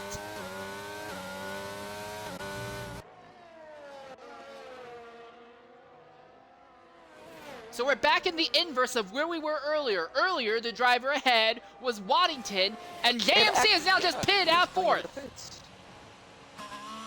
Yeah, Zola had gained on him a little bit. He was 6 tenths behind him when active pitted, so I guess we'll see where he comes out. I think he'll come out behind. But again, also remember, active JMC is in fuel save mode. He is not going to have fuel to make it to the end. He puts on soft tires, so I'm guessing JMC is going to go medium soft medium or medium soft hards. I'm thinking probably medium soft mediums. He'll probably be able to keep his position with him going on softs compared to Zola on 20 lap old mediums. Let's see. But again, JMC needs to save fuel. Zola does not have that worry yet.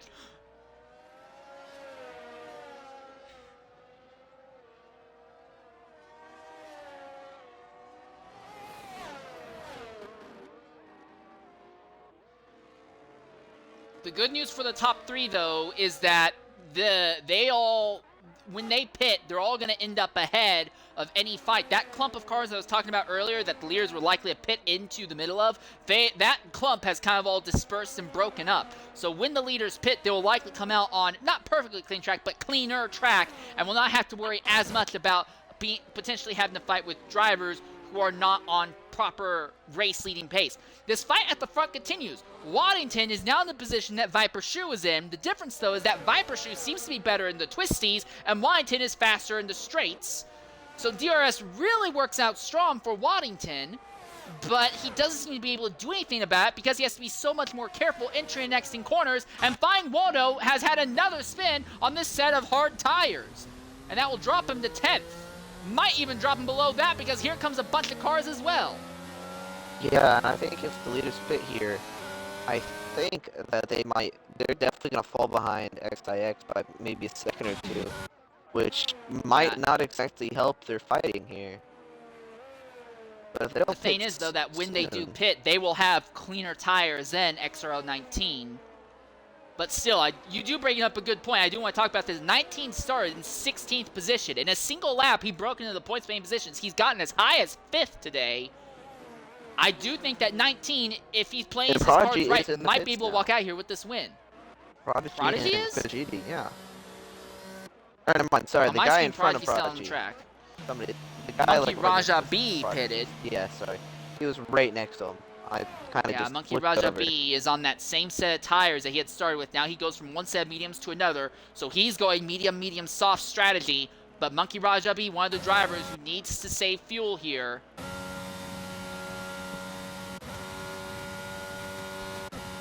And honestly, though, with the fighting that's going back on, I think actually Active might actually pass the front two if they don't pit soon.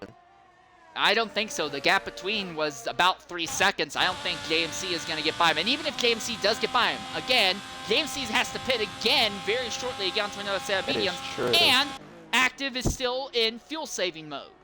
But you got to remember, if you're also, in fuel-saving mode, you're not going to be able to win this race because you have to throw away time to let out the throttle earlier entering corners so that way you can get fuel back.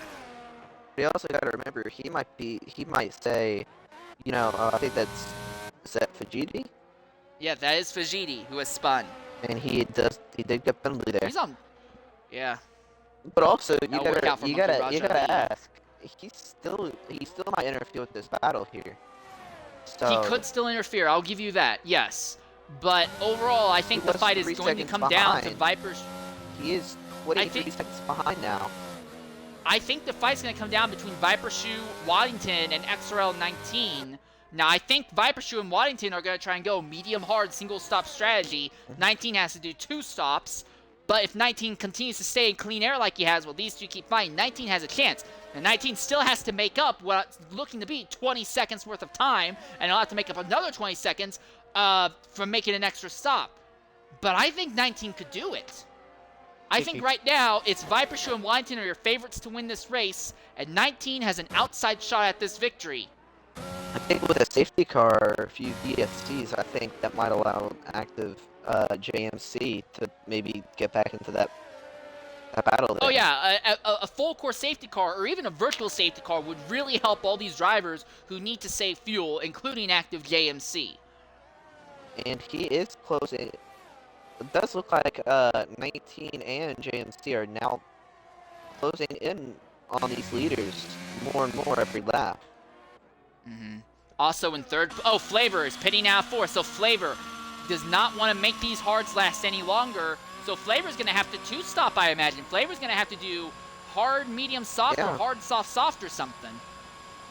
Oh, that does not help Higgs Boston. Higgs Boston has now gotten ahead of Arctic Prodigy on the track for 6th position.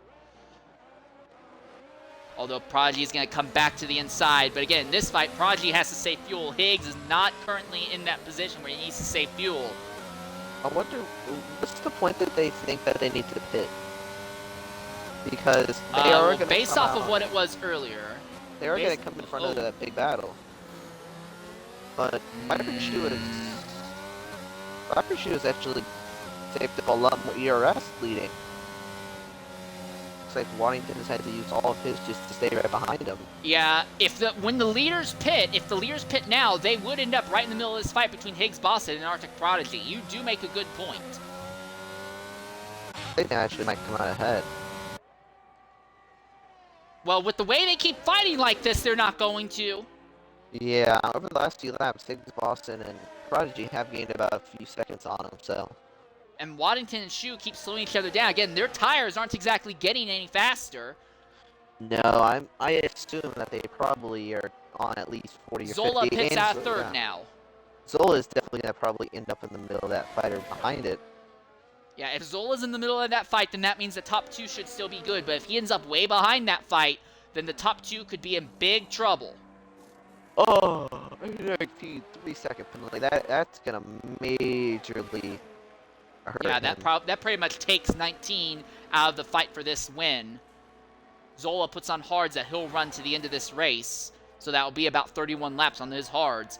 And Zola will drop all the way to 7th. Right behind 19.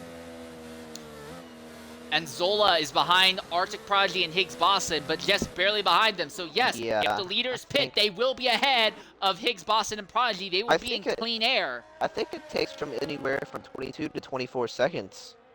This pit lane, because I watched when 19 pit and Active pit, and it about was like 23, 24, somewhere around there.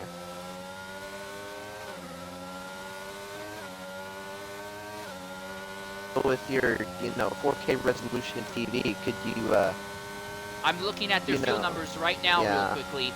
So don't get too cocky or anything. Viper Shoe, he is running with 1/10 of a lap extra fuel in his tank. Waddington, it looks like it is 3/10 extra lap of fuel in his tank. They've been fighting, which isn't probably helping them. And it looks like Oh, Viper's Shoe pits and Waddington stays out. I think this is really going to help Viper here. Yellow flag, Arctic Prodigy has spun. Coming onto the back straightaway. What's he going to go on? He's going on hard, so that's what I assume. Yeah, I think Viper and Waddington are both going medium-hard strategy. Same thing as Zola. Zola, honestly, I think has positioned himself to still come home third in the end. Good. Also, Zola is in a way better fuel condition than our top two leaders, but I don't know if he's close enough to capitalize. Again, right now, Waddington and Viper Shoe both have enough time and enough distance. They can go ahead and let off to save fuel. In fact, right now, if Waddington really wants to, he could back out a little bit more to save extra fuel if he wanted. Honestly, though, Waddington right now... JMC on 19 for second! Honestly, Contact! though, Waddington needs to pit, because you saw how close Viper Shoe came to Higgs. He was in the lead. I think he's going to have to pit this lap. Wow. This fight for second is really very much alive. Down. And that's another Alfa Romeo that's... not Alfa Romeo. Aston Martin has gone around in Sector 1. That would be Fine Waldo, I think. Yes, Fine Waldo now drops out of the points, and that puts Hayes Borto up into 10th now. And let's see but what look Active at this can fight do for on second. On this back straight here. He's right behind him. Oh, and he goes off. He runs wide, coming onto the back straightaway. Is he going to be able to... Did he have enough momentum there before he went off? They're both so low in ERS. He's going to make the move here? No, he's not. No, he can't. He's not close enough. And Waddington has come to the pit. So this is now the fight for the race lead. But of note, both of these drivers will have to pit soon to get onto another set of tires. These two are on a two-stop strategy compared to your leaders. My big question, though, is going to be where is Viper Shoe going to come out? Going up the inside on the main straight. This is, but he just ran himself out. There is a contact between both of them, and they both ran themselves off. Hard contact between both of them. JMC goes in front now, but he gives the position back to 19. And he's going on to neutral. And Viper Shoe now ahead of Waddington on the track. Both of them with a 3 second. Now. This is really played into the hands. But here's the thing, while these two are fighting, Viper Shoe... Oh, this is... What is going on here? Though, my goodness, and with these two fighting aggressively as they are, it's going to bring Viper Shoe and Waddington into the fray. I got no clue what's going on. They're both slowing themselves down. Yeah, they're slowing themselves down a lot. Oh, whoa, what in the devil? Did they both just swerve into each other? This is unbelievable. Did they both just swerve into each other? They were trying to take each other out. Okay, this is unbelievable. They should both be disqualified for this. This is unbelievable. This is disgraceful. Oh my goodness. That is disgraceful from both of them. If that causes a yellow flag... That's disgraceful. I cannot believe we actually had that in an XRL sanctioned league. Unbelievable. I mean, we've seen worse, but there was a ruling a few weeks ago, and we've definitely seen the quality of racing decline after a certain ruling happened. But that's been the most blatant example thus far. We stay green, though. I cannot believe it. We stay green. Yeah, that was interesting.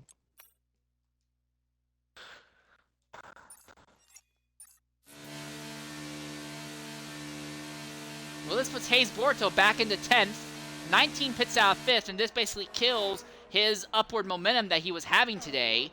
Boston really ends up positive out of it because Boston was kind of on the fringes of that fight. He's now going to be in a position to maybe fight for 4th or 5th or something here. But at the front, it is Viper Shoe who leads A. Waddington.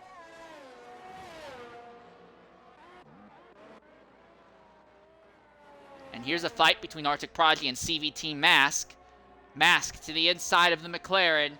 Dives into turn 1. Can't make it stick, though.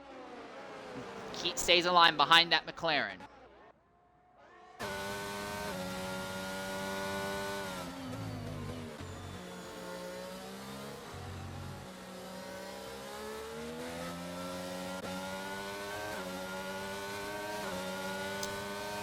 Well, Waddington is most definitely burning the midnight oil trying to get by. All right, and coming in the party right now is active JMC. JMC, go ahead and include your audio as here comes a move for the lead. JMC, go ahead and tell us what happened in that crazy final lap between you and XRL 19 on track. What can I say? Just dirty driving, silly. Yeah, not much really other than just dirty driving, innit? Not much can be said. Alright, well, shame to see you taken out like that. Do you think you can rebound next week? Yeah, I reckon I can definitely. Had some good pace, just fortunately I lost literally an insane amount of time behind the Alpine. The Alpine, and obviously made the move on him, but he just wanted to take me out, you know. Turned in on me as if I wasn't there. Practically run my race, and then just DNF. Alright, well, shame to see you dropped out like this, mate. You were putting on, honestly, a really, really good fight there. Hopefully, things end up better for you in the future, mate. Thanks for jumping in and talking with us, though. No worries, man. Alright, Arctic Prodigy now gets ahead of Hayes Boruto. That will be for the 9th position. Waddington, just for a moment. You're not allowed to curse on stream, but... Okay. So, while that interview was going on, it was only for briefest of moments, as just happened again coming onto the back straightaway, but Waddington's fuel light is turning on. Waddington's fuel light's flashing on and off at random now. His fuel light's flashing. Waddington going for a move on the outside, but this might cost him the fuel that he needs to finish this race, and he still can't seem to make it stick. Viper Shoe denies him the crossover. Waddington is now very, very iffy on fuel, and Waddington's in a position that he now cannot get by Viper Shoe, even with a car that is lighter and might not make it to the end on fuel. We have not had a single yellow flag all day today. Oh.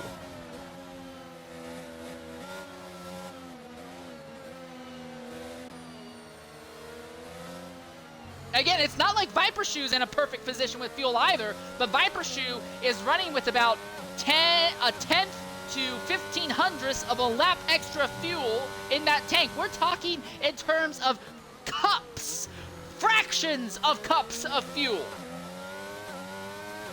And this actually might play into Zola's hands. How much extra fuel does he have? Zola has half a lap's worth of extra fuel. So yeah, you do make a point. If the top two end up running each other out of fuel, there is a very high possibility. Yeah, if the top two run themselves out of fuel or have to start saving fuel, that brings Zola back into the fray here.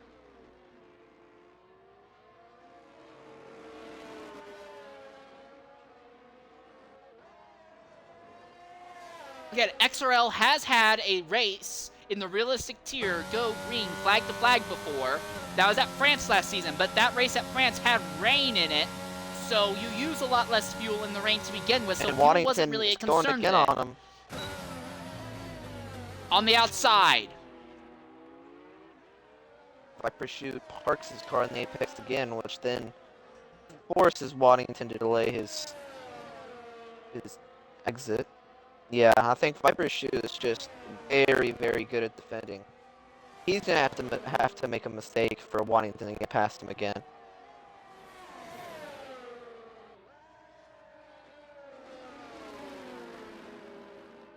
Yeah, we have not seen a race in XRRL decide where like a big chunk of the field comes down to fuel or not. We've seen it Zola before run himself out of fuel at Brazil last season. He tried so hard and spent so much time that he actually ran himself out of fuel by over a lap.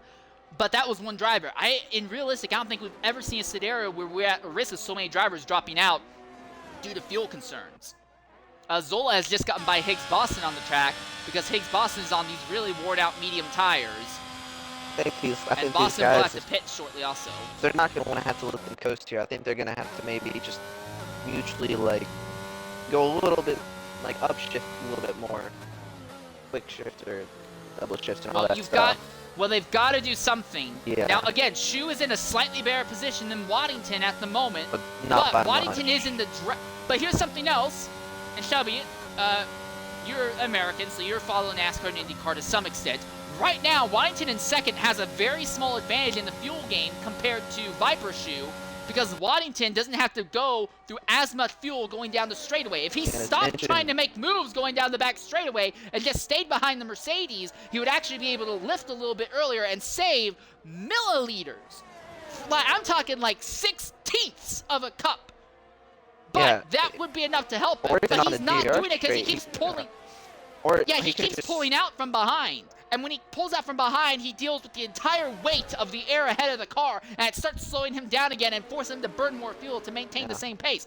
If Waddington just spent 4 or 5 laps just behind Viper Shoe, was willing to sacrifice the tire life because he has tires that are 1 lap younger anyway, I think Waddington could claw his fuel numbers back. But I don't know if he's willing to, or maybe because he's European, he may not be aware that you could grab that little bit of extra fuel mileage back. I think they're just trying to, both of them are going all out. I mean, they definitely have the base of Brazil. I mean, they definitely do. If they just, especially if Waddington just, you know, hangs back a little bit on that DRS straight to where maybe he comes in within 2/10 by the end of the straight, he can be saving a lot more fuel.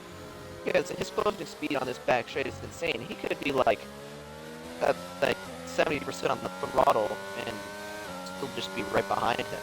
That gains you a lot of fuel too. Oh, and somebody's around. Yellow flag, sector 2. That's Higgs Boston. Oh, and he was having a great race too. Like he could let off here a little bit and save some fuel, but he's going for it, which, you know, fighting is burning up a lot of fuel for them, so this is not exactly amazing. Right now, honestly, right now as it stands, Viper Shoe has the advantage because Shoe is still positive on his fuel, but I'm looking at it as he's going down the front straightaway. He's only positive by what looks like only 6/100ths of a lap's worth of fuel. And Waddington will not let Viper Shoe go. Waddington is putting mad pressure on Viper Shoe. AlphaTauri around in sector 2. That's Monkey Raja B. And Higgs is into the pits. And just going through the field, XRL Flavor is lifting and coasting more and more every lap. And he is shifting up earlier to higher gears to save that little bit of fuel. The thing is that Flavor, the problem though for Flavor is that he was the first one to start being iffy on fuel. He is nearly a lap and a half short on fuel as it stands right now. Lap and a half? Jeez. Yeah. Definitely think he probably thought there was going to be a few safety cars. Yeah. I mean, I think everyone was expecting there to be a few safety cars. I mean, we've had some DNFs, accident or not, but Hayes Barroso is now in the pit. But I definitely think that these top two got to be thinking a little bit in the future here. Well, right now, Waddington's thinking in the future in the terms of the end of the straight, because he's got another run. He's setting up for another dive on the Mercedes, potentially. Will he make it go? Again, he goes on the outside. Again, he pulls up alongside the Mercedes in the braking zone. Again, he can't do anything. Again, the Mercedes denies him the crossover. Yeah. And the thing is that ERS2 is burning more fuel since it's infusing more power into that engine. No, that's not how ERS works. Not anymore? ERS is battery. No, that's never been how ERS works. ERS is 100.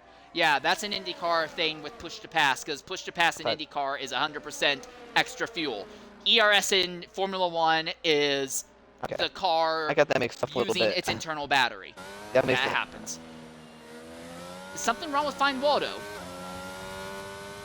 He is a lap down, I know that. I think he... What do you mean, is there something wrong?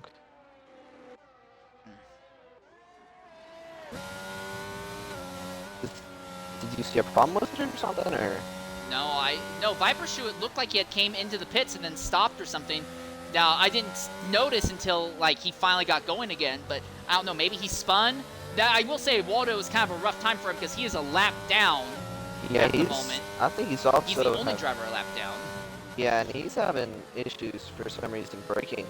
Still is. Every time I go to him, he's still just, you know, locking up all the time. But 10th Waddington place is CSX Vegeti right, is pitting, and that will bring Monkey Raja B and and CVTX Waddington Mask is right into the fight behind for 10th. Viper Shoe now. Let's see what kind of run he gets. He is way closer, way closer on the straight. They're side by side, wheel to wheel. Let's see what happens. Waddington, Oh, I think might he's get the gonna get it. acceleration out. I think he is. He's on the inside for the next corner. Let's see what happens. Is he gonna give him? He'll I have mean, DRS on this following corner as well. He didn't have the greatest run onto the straight, but neither did Viper Shoe. Here Let's comes see. Waddington with the run. He might try to cross him over here. No. Oh, he's going. Oh. No. Oh, he made Viper Shoe think about it. Yes, maybe. Contact. A little bit of contact. Oh, And there he is. Oh.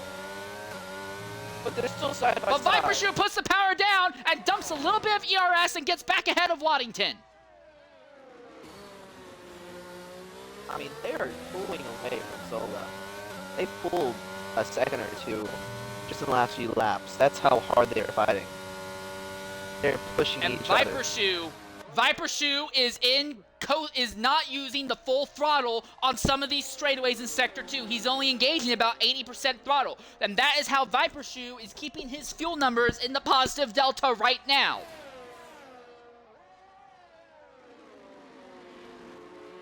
And he is letting it coast a lot more through these corners than I think Waddington Oh, Torpedo's crashed out! Is this going to bring a safety car? No, he's not crashed out. He's retired in the pits. Never mind. Oh, okay. Well, You're not supposed to do that. I guess he You get probably has to, suspended if you do that, but unless he has a good reason, but so if he does, I don't think we want to see a race ban for next week, or is it a qualifying ban? I don't remember. I think It's a ban. I think it's a full qualifying ban. Okay.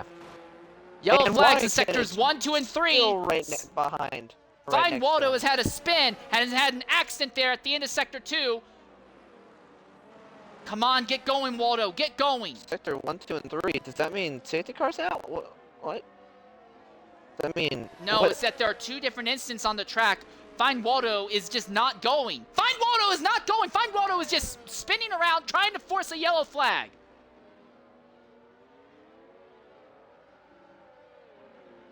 Fine Waldo just stood on the track for a good 15 seconds, just spinning and spinning and spinning and stopping on the track and spinning, trying to force a yellow flag.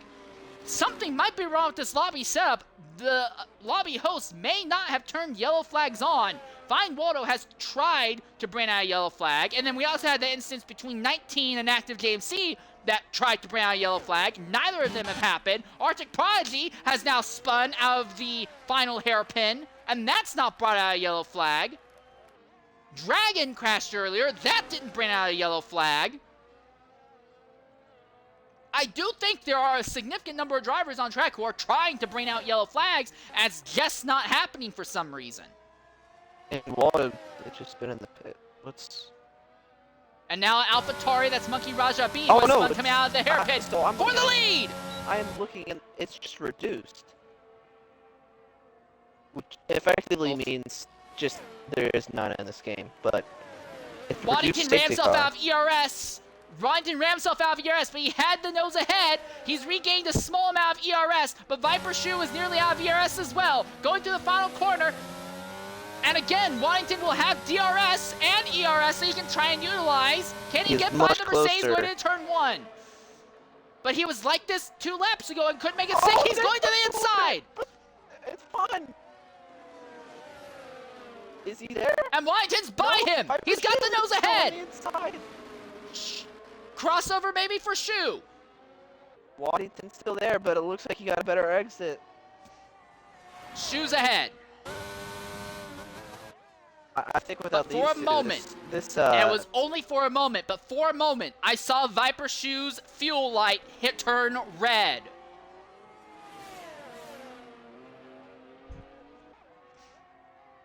yeah, for a lot of these And people, Zola it was has flickering. also closed. Zola has also closed on the leaders as well. Fine Waldo has now just spun again I think on the track. I think he's trying to see if he can bring out a yellow. This game is broke because it's reduced safety cars, but I remember we did reduce safety cars. I am not sure. I mean, most of the instance, I'm not surprised there's not been a yellow flag for. Dragon's Accent, I was shocked they didn't throw a yellow for. And the one between JMC and 19, I'm shocked they didn't throw a yellow for. But most of the other instances have been kind of fine single car instance, and if it was a human, they would not have called a yellow for it. For the lead, Waddington's got the exit on Shu. Waddington's got the run this time. Nah, but he backs out of it because Waddington's saving fuel. But Waddington backed up, but he got a better run through the final lap. Oh, this could be it. This could be the one for Waddington.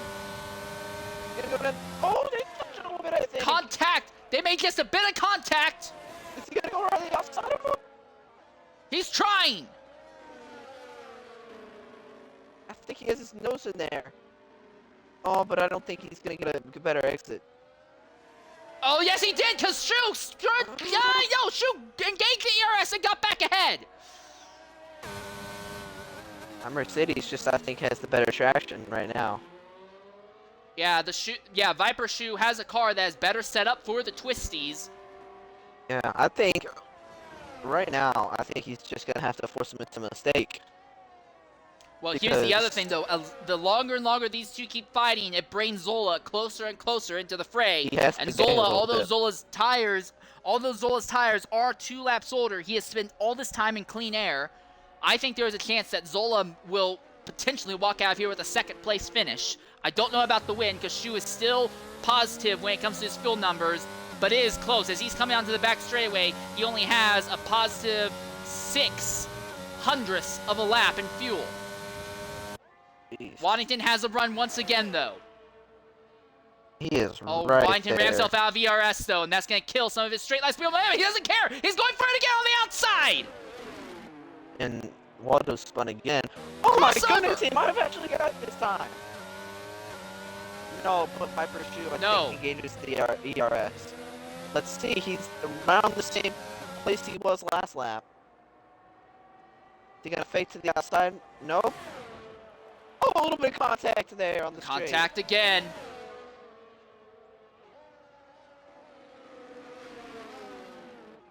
I think he's a little bit more farther alongside than last lap.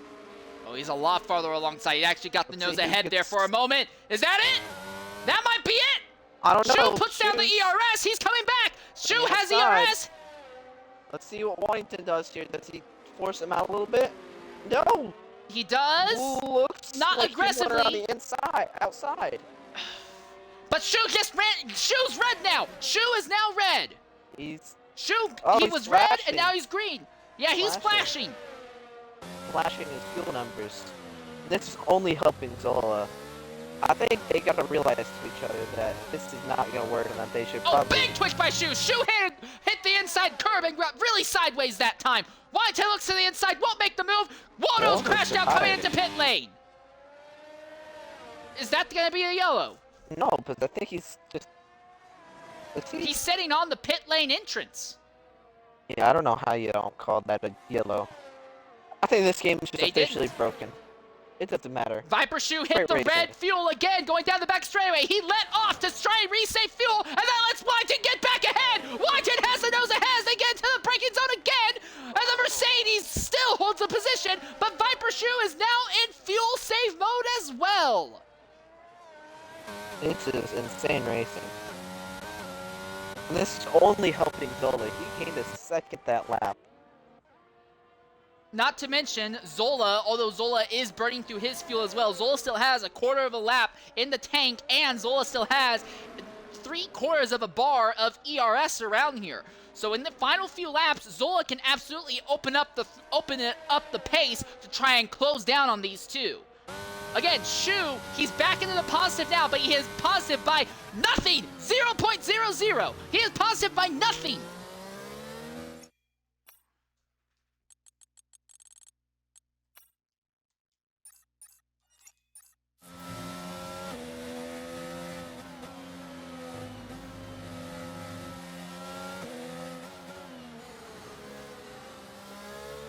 I think Viper Shu is trying to slow him down a little bit. I don't think Waddington cares. I think as long as he's in the lead, I think that's probably his main goal at the moment. Actually, he might be thinking, why not? They might also. Here's the other thing, though. These two could still be betting on a late race yellow. That is true, but also Waddington could be trying to just push all of his chips to the forefront of the table and say, once I get in front of him, why don't I just slow down and try to... Oh, he's going to the inside this time! This might be the one! This could be the one! He backed out really early on the straightaway to deny the Mercedes the crossover! Oh, and Flavor gets the 3-second. But let's see. Waddington's still ahead of Viper Shoe, but he backed out coming into the final corner to try and deny Viper Shoe the run! Not a great run by Waddington there. Let's see what Waddington does here. Here comes Viper Shoe on the outside of Waddington. This is what Waddington's done the last few laps. Oh, kind of. But the Mercedes couldn't make it stick this time. That's and what this has brought Zola now within 5 seconds. He's been kind of in and out of that 5-second space recently. Whenever they run clean with each other, then like they're not dive bombing each other, they're fine. And they gain on them. But once they start fighting, he starts gaining big on them. So here's the question, if you're Viper Shoe, do you go ahead and let Waddington up there in front? Because I ride on board with Waddington, he's down by over half a lap on fuel. If you're in Viper Shoe's scenario, do you just stop? Yeah, if you're in Viper Shoe's scenario, do you just stop trying to get by Waddington and do you just pressure him and keep it to where Waddington can't let out of the throttle? Do you do that to try and make Waddington run himself out on the last lap to win this race? Tiny bit like lifting coast. But only for like half a second. Not very long. Yeah, with 16 laps left, he's going to have to do a lot of it in order to regain fuel. But the thing is, Shu keeps putting himself around the barrier. The thing is, right now, we're pretty much guaranteed that Shu is going to run himself out of fuel, but I think Shu will have enough momentum to coast to the finish line. But then again, this is really not helping because I think Waddington is the slower of the two. And this is going to let Zola just kind of eat away. Oh, okay. Monkey Brasha B just left. But I think that's gonna back him up into Zola, and this actually might help Zola here. Somebody spun. The number Arctic Prodigy out of 8th. He had been fine with CVT Mask for a while, but he has now spun, and it spins again. Yeah, he's gonna Has he overcooked his tires? He probably has. Prodigy, another one of those drivers who need a yellow flag. He is down by 1/3 of a lap of fuel right now. In fact, as we look through the entire grid, we've been detailing our leaders' scenarios very closely. Zola, who is in 3rd, is up by about 1/4 of a lap on fuel. Flavor is down by a lap and a quarter. So Flavor's gained back a bit of time, but I don't think he's gaining back enough. Sha'Carri is still positive by over a lap. Higgs Boston is positive by over a lap. XRL 19, who was involved in that accident earlier with active JMC, his delta, where is he? He is positive by about 8/10, it looks like. CVTX Mask is positive by 14 hundredths. Arctic Prodigy is down on fuel. CSX Vegeti is up by 7/10.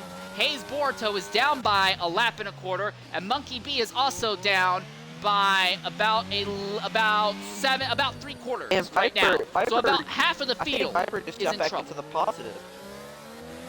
He did. And that's why you let him by. So he could get exactly what we were talking about, what Waddington probably should have been doing earlier. Get right behind him and save some fuel.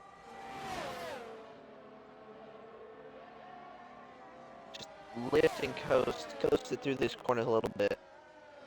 That's what Viper's doing. Yeah, I think Waddington's kind of in a losing scenario now because even if Waddington is lifting and coasting and shifting up early, he's gonna lose the lead to Viper Shoe, and he is so far down on fuel. I think that the amount that he'd have to lift would honestly bring Zola into the fray against him. I think he might I don't come see out the of way here Waddington finishes this race. I mean, and yeah, I think look at Flavor. How much does he have? I mean, I think he just said 1/4 of a second. But Zola might be coming down. I think Flavor is down. Flavor is down by a lap and a quarter. He was down by a lap and a half. He's brought it down to a lap and a quarter. So Flavor is gaining it back, but he's gained not enough back, and it's come so late in the day that I think Flavor, even if he finishes, he's going to be finishing at the bottom of the points paying positions if he finishes at all. Yeah. Zola is up on his...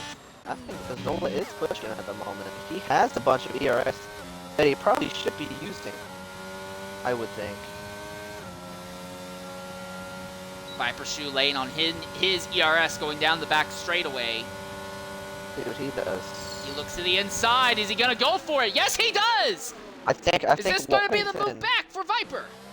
I honestly think Waddington is now seeing why he's probably regretting what he did earlier. He probably should have been saving like we were telling him to. Or we were saying on stream, he can't hear us probably, but he probably should have. A lot of the drivers do watch these broadcasts live. They do. So, yeah, I don't know who is or isn't watching. But here's the thing. That fight, that crossover between Shu and Waddington, Zola is now within 4 seconds of the leaders. So Zola continues to close on these top two because these two keep fighting, and one of them is really in the negative with fuel. Shikari is in the pits. Yeah, Shikari is on worn-out medium tires. He's probably going to throw on some softs to the end. I think Flavor also might consider throwing on softs to the end as well, considering that Flavor only went about 23 laps on his hards. I think Waddington really is going to have to stop trying to go all out at the moment right now. They are coming up to a lap car. But, yeah, that would be Monkey Raja B. Somebody. And that's McLaren. Spun. That's Arctic Prodigy who has spun coming onto the back straightaway, and this will drop him out of the points paying position. Oh, and that could turn everything around now. That is for the leaders, big. Now it's a... Yeah, that big implications because this basically takes Zola out of the fight for the lead unless these two run themselves out of fuel with more than half a lap to go, I think. Yeah, no, I think Waddington's got to run. Here. Oh, wow. Lap car has a pit. They're going to be 3 wide under braking. Oh, look at how... Oh, contact! A little bit. But I think Vipers might be able to hold this going on to the main straight. But now Waddington will have DRS on the main straight as well. Contact again as he came out of the final corner. Here comes Waddington on the outside now. Waddington's going to have to start backing him up. I think what Waddington's going to have to do now is try to back Viper up behind Zola. The problem with that, though, is that those two are teammates in the Mercedes camp, and Viper Shoe is still in a better position in fuel. Oh, my goodness, that was Arctic Prodigy who had crashed right in front of the leaders. And Prodigy now goes a lap down, and his car is very heavily damaged on the nose. I don't think he has a front wing left. Yeah. He does not. But we stay green. But I think Waddington's actually doing... I think he is backing up, because just in that sector alone, he lost 5 tenths.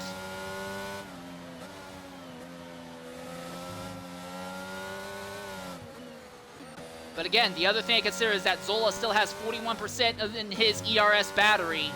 The top two are in the teens. They have about a little less than half of what Zola has. So Zola does have an advantage with ERS as well as fuel.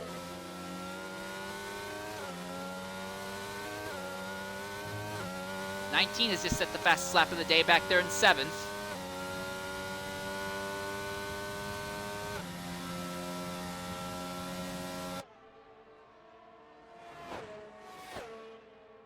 Shu has a big run on that Williams. He's going for it.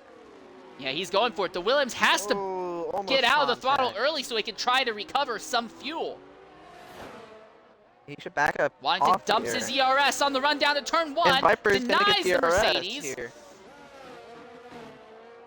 But Waddington Zola now within 3 3/4 of a second of the leaders, and Waddington has just ran out of ERS. Viper Shoe going around the outside. As this is going on, I think Viper Shoe is going to win this race, honestly. Prodigy It'll be close, but I think Viper Shoe can do it. At the hairpin. Oh my goodness, the leaders are still side by side as they come out of the twisties. Drag race into the hairpin. Waddington has the nose ahead. He's going to leave enough space for Viper to stick it around the outside, though, and I think that might pay off for Viper. He is going to get in the lead here. Yes, he's passed. Oh, and Waddington! Oh, my goodness! Waddington did not back out of it, though. He comes back for the fight. Side by side for nearly an entire lap, but Waddington holds the position. This is unbelievable racing, but this is only brought Zola within 3 seconds. Yeah, it's brought Zola closer, and Waddington is now 7/10 of a lap down on his fuel numbers. Yeah, at this point, I think he's trying to back him up, Zola. I don't think he's going to be able to save enough fuel. Yeah, there is no way I see Waddington winning this race at this point, because Viper Shoe has the advantage in DRS, Viper Shoe has the advantage in a teammate behind him, and Viper Shoe is way better off on fuel at the moment. Waddington has to back up. Waddington is way faster in a straight line, but that Williams is backing up so much early just so he can try and recoup some fuel. Now Zola is within 2.5 seconds of the leaders. He can see them, he can smell them, he can probably smell their farts and tell what the heck they had for lunch last night. Okay. Viper shoots to the inside of Waddington. He scared him. Waddington had to back out, but he's still there, but I think as laps before, oh, he's bumped contact. I was gonna say laps before, Viper Shoe has got better traction out of there. Viper Shoe also dumps the ERS a little bit more coming out of those twisties. Waddington doesn't really seem to want to touch the ERS. Waddington prefers to lay on the ERS coming onto the back straightaway. This is the same thing we saw last time, but last time he let Viper Shoe get ahead only for a moment. This time, it's for an even shorter moment. Waddington's back ahead. But now Viper Shoe's back ahead. They're still side by side fighting it out. And the Williams is back ahead. It's almost in a mirror image of what happened the last time. And while these two are doing it, Zola continues to get closer. But Zola, bad news potentially for Zola. Zola has less than 0.2 of a lap in his favor with fuel. He's still better than the leaders, but it's not as much as it was before. And again, Zola does have those 3-second time penalties. I don't think Zola's going to be able to overtake Viper Shoe. He might still get Waddington because Waddington has set himself up to run out of fuel on the last lap. But I think Viper Shoe is going to win this race. Viper Shoe's going to have to be careful not to get any damage or anything. Yeah, but if we have a yellow flag, that's going to... Yeah, if we have a yellow flag, though, that will upend everything because that will put our leaders back into a good position when it comes to fuel.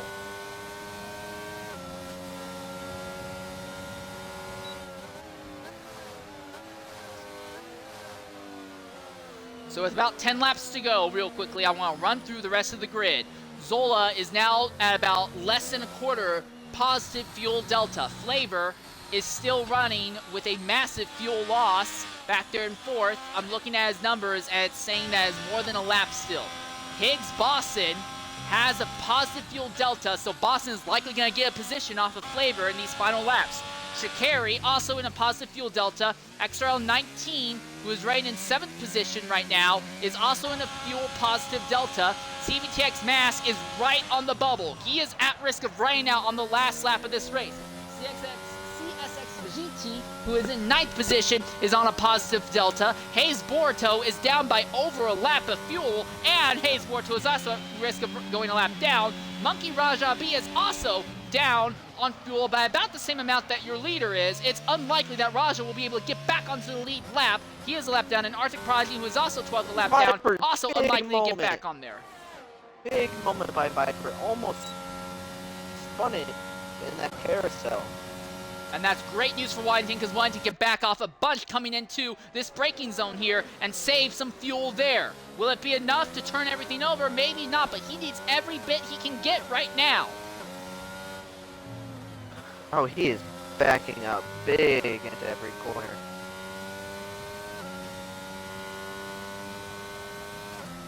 And he's somehow only about 4/10 off of his fastest lap. Doing all that.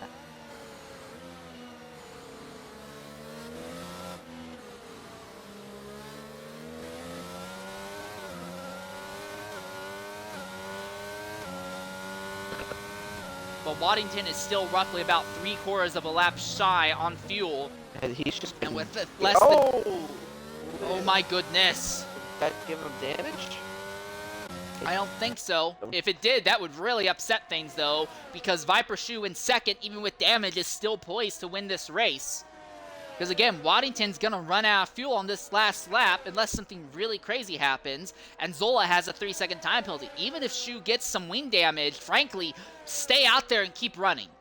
Yeah. You just got to be careful with, you know, him breaking... He's going to have to put pressure on him, because he's letting him...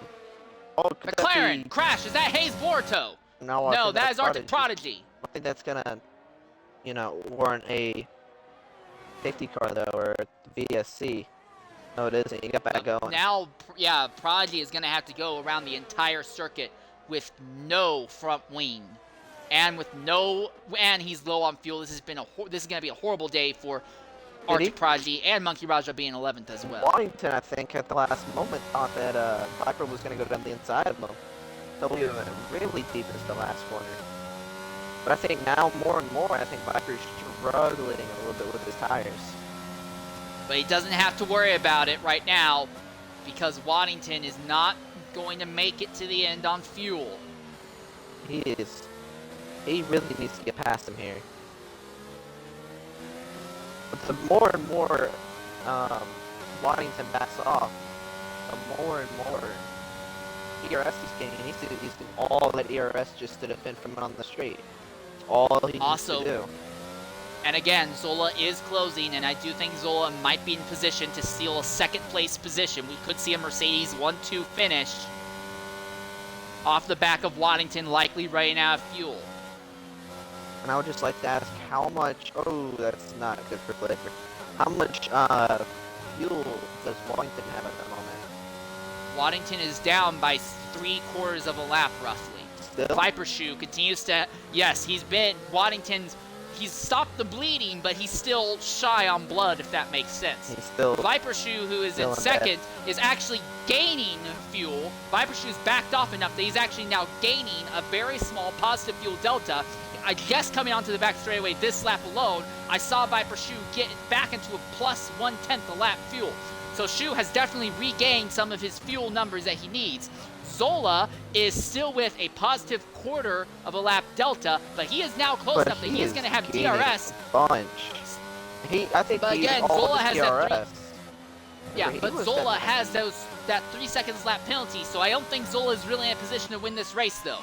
4th place is Flavor, and Flavor is still, he's gone back to nearly being a lap and a half shy on fuel. This is going to go horribly for Flavor. Higgs Boston is still positive by over a lap. Shikari is still positive. 19 is still positive by a small amount, but he's still positive. CVTX Mask, he went negative early, but he's backed off. Now he's back to being a 10th positive, and he's far enough ahead of 9th place CSX Fujiti. They should be fine. Fujiti is positive. 10th, 11th, and 12th are not likely going to make it to the end on fuel, though. So we're looking at 5 of our 12 drivers on track are not going to make it on fuel right now. Those 5 being A. Waddington, XRL Flavor, Hayes Borto, Monkey Raja B, and Arctic Prodigy. Everyone else we're anticipating will have enough fuel to cross the line. When they get to the line, it'll be 5 laps to go, and we are likely going to go down in history. Oh, and that's another McLaren. That's Flavor who's crashed out. Flavor has hit the back of Arctic Prodigy. Is that a yellow flag? That's a full course yellow. This upends everything. Virtual safety car. It's not a full course safety car, but a virtual safety car. And this upends the fight at the front. Arctic Prodigy now might be back into this. But I'm not sure I'm not sure how long this is going to be. I don't think he'll complete enough laps to gain. He might gain back maybe like 3/10, but I don't know. That might be enough for him to just maybe blink to the finish line. But now everybody's biggest worry now is not to get a drive-through. Not get a drive-through here. And Viper is now negative, or is that just means he's harvesting? Okay, never mind. That just means they're harvesting. No, Viper's gaining fuel back. And Waddington's trying to gain fuel back, but again, under a virtual safety car. It's not a full course safety car, so we're still going to finish with 2 races in realist. Yeah, Waddington has still not gained enough fuel back, I think, to make it. And drivers in the back, Monkey Raja B and Arctic Prodigy both pit. Oh, and Raja B retires in the pits from the damage.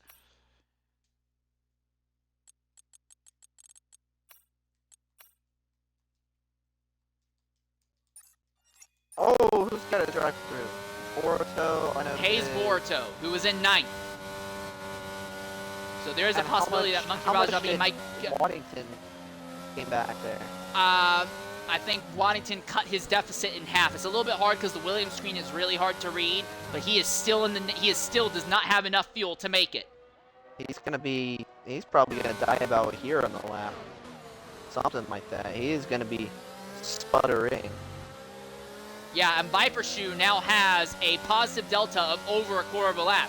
So Shoe does not have to worry about fuel to the end. What Shoe needs Waddington to do is just still go does. all out. And Waddington, the good thing for him is that he might not get overtaken just on the basis that he's been saving a bunch of ERS, but he is backing on big time. One of my favorite kind of races we don't get to see very often. It's a fuel mileage race, and it looks like Waddington. He's gonna claim some of his time back, but not enough. Waddington might be having to be pushed through this first thing here because Shoe is right here. He's gonna have to. Oh, he might. The two Mercedes have caught Waddington. And just keep us updated lap by lap on how much fuel Waddington has, because that could be big. Shoe has a deficit. Again, it's really hard to tell because even with the 4K TV, the Williams screen is really hard. But I think it's a deficit of less than a quarter of a lap. So he would run out in the final sector, basically going down the back straightaway, if I'm reading that right.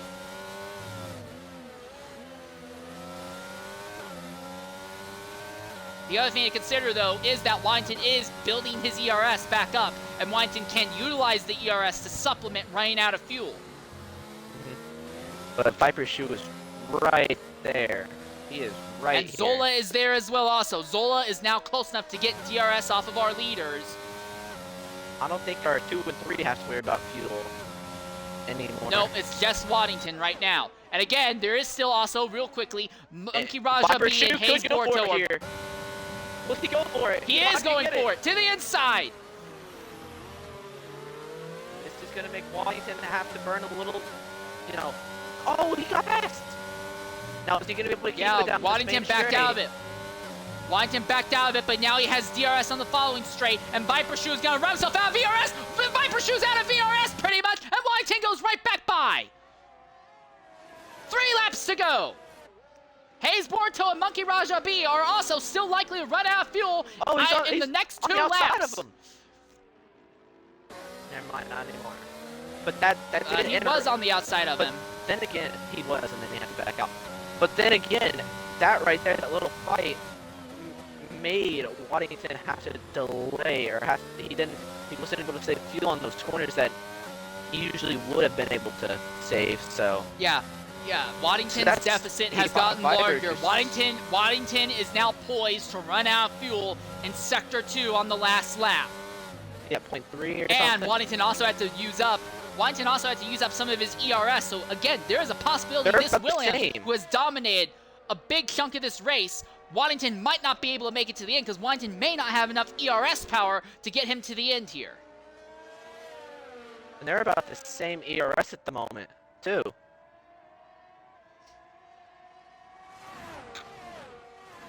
Shoe needs to get him. He needs to force him not to save. Does he really though? Waddington is so far back on fuel, there's no way Waddington can save as much fuel as he wants to. Shoe can just stick behind Waddington. He doesn't have to worry about being passed by Zola because Zola has a time penalty. Shoe has this race won. The question is just, can Waddington make it to the end now? Now, I don't know if Shoe is aware that Waddington's going to run out of fuel, though, but... if Zola and him are in the same party, 2 laps to go. Depends if he's listening or not right now. Well, one way or another, this virtual safety car is going to basically save Viper Shoe's race and basically give it to him by default. He was already positioned himself to likely lock up the win, but it would have been close. He was still at risk of maybe ran out of fuel, but Shoe has stayed positive quarter lap of fuel delta since that virtual safety car. Waddington has only gained back a small amount, and he's actually losing a lot of weight gained back as well. So Shoe is going to win this race, but my goodness, Waddington has put up one bloody heck of a fight. It's flashing very aggressively for Waddington now. I mean, he probably has a lap run out of fuel. He's gonna run out of fuel. Waddington right is going to run out of fuel in Sector 2, basically. Unless he saves a massive amount of fuel on this last lap, he might You come can't home. save that much fuel. There's no way you can save that much fuel, and he doesn't have the ERS for it either. I don't think Waddington is going to finish, and if Waddington does finish, he's going to probably be back there in 6th position, maybe even 7th. He's just gonna have to back off here. Does Viper Shoe know? Viper Shoe doesn't know. He dives to the inside of the Williams. But Zola's right there. And Waddington still accelerates out. Waddington is still fighting for this like he has plenty of fuel. Maybe trying to make Shoe make a mistake. And it is flashing very violently now. He is gonna run it. Viper, don't risk it. Oh, this is so nerve-wracking. This is gonna be it. I think this is where Shoe gets by. Is there any contact? Contact, just a bit. Just the slight amount of contact. Nothing problematic. Power down. Contact again. And then large contact. Big contact. And now into the braking zone. And this is where we anticipate Waddington will run out. See? What is he doing? But don't take him out. Contact again between the two. He's out. He's out. Zola's almost out of fuel. Zola's about to run out of fuel as well. And Waddington's out. Waddington is out of fuel.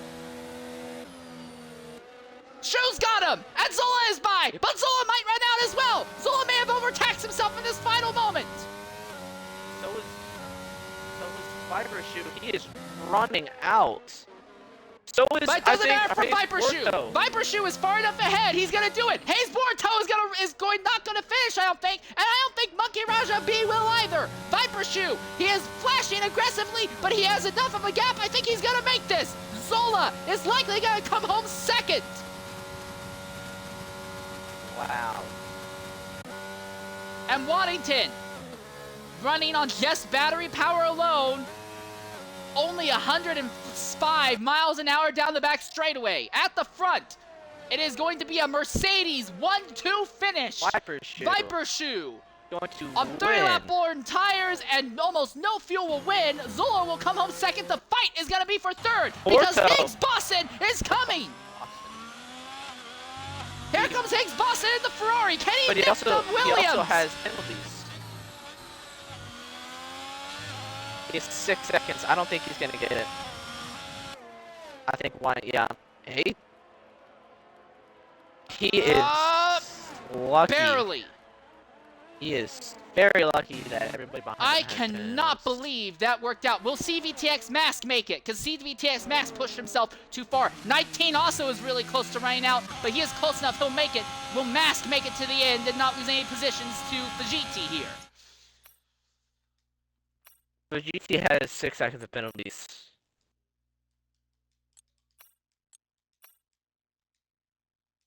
I think he got it now. Yeah, it looks like CVTX Max will just make it.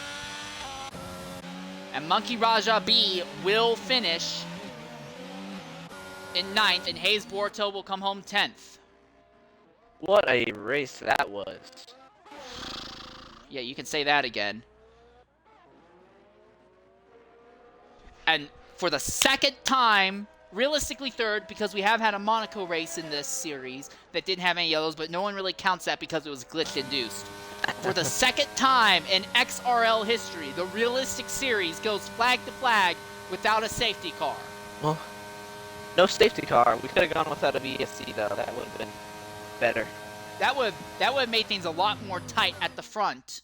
I Zola think might have been able to nick him. Waddington, I don't think was going to finish if he did. I don't think a lot of them. I think a lot of them would have started running out. Yeah. Again, trying to get our race winner into the party here, Viper Shoe. And Waddington, if we can get him in also, that'd be great. What a race, Zola. Great race. All right, yeah, coming into the party, first up will be our second place finisher, XRL. Actually, Zola, hold on, Zola. Yeah, coming into the party right now is your race winner, Viper Shoe. Viper, go ahead, include your audio. A fantastic but hard-fought win.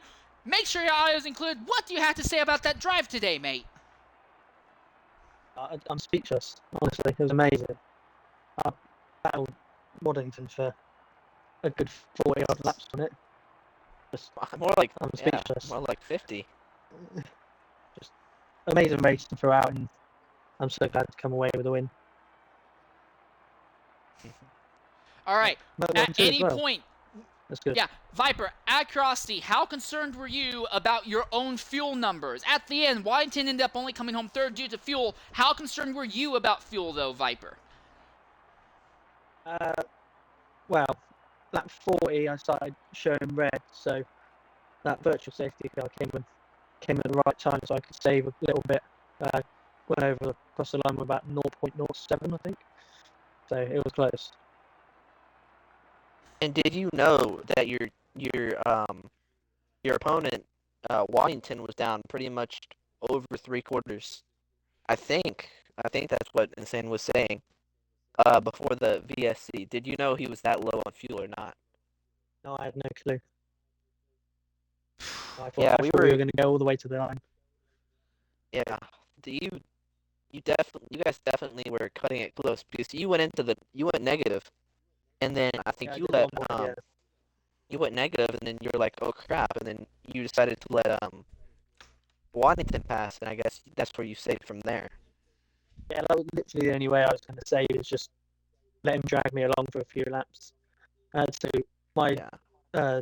headset disconnected at one point, so I had to get my partner to plug it in so I had audio. That was a bit of a mission. Yeah. That was an Quite literally, unbelievable racing by you two. that is was entertaining incredible. to watch. I mean, Well, honestly, a realistic one race of the best we've ever seen. A realistic race is usually boring, but at least to me, I don't know about I everybody wouldn't else. say that, but I get bored pretty easily. do love But broadcasting that these. was amazing. I'm racing by through, you guys. two. I'm not even joking. I'm literally sweating from head to toe. I don't think I've ever pushed that hard. So GG, man, 100%. Yeah. Yeah, you two lad. Great Amazing. racing. Yeah. Real quickly, I do want to... Waddington, go ahead. You include your audio as well. No yellow flags. That really seemed to be the main thing that killed you. When did you realize that fuel was going to be an issue for you, Waddington? Lap 27. Yeah. Oh, dear. Yeah. No. Because I mean, yeah. That was. We were like, oh, he's negative, and then we were like, you were just relentlessly attacking Viper, and we're like, dude, just stay behind it, and like, hey, it's a fuel. The thing is, I couldn't save. I tried lifting and coasting, even when I went ahead of him. I'm not sure if you noticed on stream, but I actually lifted off. No, we were. I was noticing. I noticed. Yeah, I just couldn't save fuel. I only underfueled by a lap than what game suggested. It did put me 3 laps over, and I thought, no, there's going to be safety cars. At least VSCs. But yeah. And there was a VSC, and to be fair, if you underfueled by 1 lap, you did make up roughly about a lap's worth of fuel. The Williams screen is a little bit harder to read, but from my perspective, it seems like you ran out with about half a lap. Yeah. So you were basically like 5/10 down. So it seems like you made up about half a lap. It's just you needed to double that. If you had known from the start you needed to save fuel, you probably could have done it. Yeah, if that VSC didn't come out, I would have run out a lot sooner than what I did. So. Yeah. You probably would have came 6th, 7th, or 8th if that didn't come out. I mean, Higgs was right Most there. likely. Yeah. Yeah. But that was insane racing for both of you. Kept it clean. Yeah, it was fun. Yeah, neither of you had time penalties either. Zola trying to run you down got a bloody time penalty, and you two fighting the entire time, no time penalties either. Mind you, I did get a 3 second for getting pushed off track twice and got a time penalty out of that. I got 2 penalties on the same corner because someone pushed me off track. Yeah. And still, both to you, Waddington, and to you, Viper, just absolutely incredible. Like, unironically, probably some of the best fighting we've ever seen in maybe the entirety of Realistic at the front of a field. Just incredible what you guys put on today. And I would definitely say to you, Viper, driver of the day stuff right there for you. Easily, without a doubt, considering what you did. Yes, real quickly, one more person to talk to will be our second place finisher, XRL Zola. Zola, 1-2 finish from Mercedes. You come home second. What do you have to say about your run today? Well, we know for a fact now Mercedes can look after fuel more than Williams can because me and Watto start with the same amount of fuel. It seems weird, but I'm actually glad you finished ahead of me. So that dive I did on you, that corner, when I ran it. Yeah, that's what I say. When that dive you did on me in turn fucking 3 or 4 or whatever it was, I lost 3 places because of it. A better karma, innit? And then that other guy that was whatever the hell happened to him got me the time penalty at the start, which cost me another 2 places. So I dropped 5 places by getting pushed off track. So I was like, all right, it's not the race. So and at the end, like literally for like the last 40 laps, I didn't push at all. I was just coasting around the track doing laps. So I wasn't pushing. Yeah, because you pushed really hard more like the last this is the thing. The last 5 laps I pushed like hard, but the rest of the laps, this is what I'm saying. Yeah. My consistency at China is crazy. It's really good. I'm really good at here, so I can do them sort of laps by just coasting and cruising, not even pushing. Yeah. Your cruising pace was like actually was about a tenth. Your cruising pace was basically a tenth of a lap. Yeah, I noticed that also, but your cruising pace here was basically a tenth of a second faster than the top 2 fighting. You were just cruising, and they were grinding it out. Granted, I'm sure if the top 2 weren't fighting, they probably would have been able to pull on you, but that's still considering that you weren't going hard to the end. Do you think there's anything do you think, Zola, there was anything you could have done different that would have gotten you ahead of your teammate at the end, considering that you never really had to worry about fuel at any point in this race? You've got to remember, I'm only a reserve. I'm not full-time. I'm not a full-time driver. I'm only a reserve. So I was never going to stop Viper in this race. Oh, unless he ran out of fuel, and that didn't happen, obviously. If he ran out of fuel or something happened to him, I would have passed him, yeah. But if it was just straight up me and him, I was always going to let him win the race because I'm not a full-time driver. He is. Fair enough. Well, either way, mate, you did come home second. 1-2 finish for Mercedes. A very good recovery drive from you after what had happened earlier. We've got to make Mercedes look somewhat good because it's crap in real life. All right, so now the question becomes, Zola, can you take any of these lessons you learned today and apply them to the X3 race tomorrow? Or you're still in the middle of a 3-way fight for a second. I expect to be up there. Unless something happens to me in the race, I'll be on the podium. 1,000%. All right. But if something happens to me, I won't be. So, all right, we will definitely keep an eye on that. Me and Schumacher are about the same pace. Well, I'll say that. So well, every time I've talked to Schumacher, he's saying that he's not expecting to finish any better than 8th or 9th. Yeah, but you know what Schumacher's like. He'll say that and then be on pole.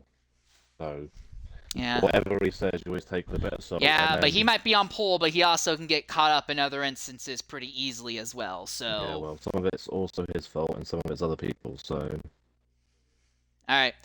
Irregardless, though, great finish by our. Great run to the end by our podium finishers. Waddington, great job.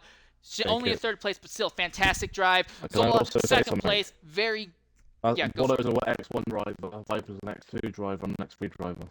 Just saying. 1, 2, and 3. It's in wrong order. It should be other way around, but we'll sort that out next week. Or overrated. Yeah, and again, to Viper, congratulations on that very hard-fought win down to quite literally the last bloody lap. Great job. With that said, I've been your host for today's broadcast, Insane Leader 13. I've been joined today by Shelby IX Spark, a former X3 Series champion. Tomorrow at 5 p.m. UK time on this channel will be shining again, but will be the 50% race, second to last race of the XRL X3 season. And then tomorrow at 8 p.m. UK time is the X2 event. I'll be broadcasting both of those, and I look forward to seeing you all then. If you want to catch more 100% linked races, next week at 8 p.m. UK time, the series will be going underway at Miami in Florida. But with that in mind, I've been your host, Insane Leader 13. Thanks for joining us today, and goodbye.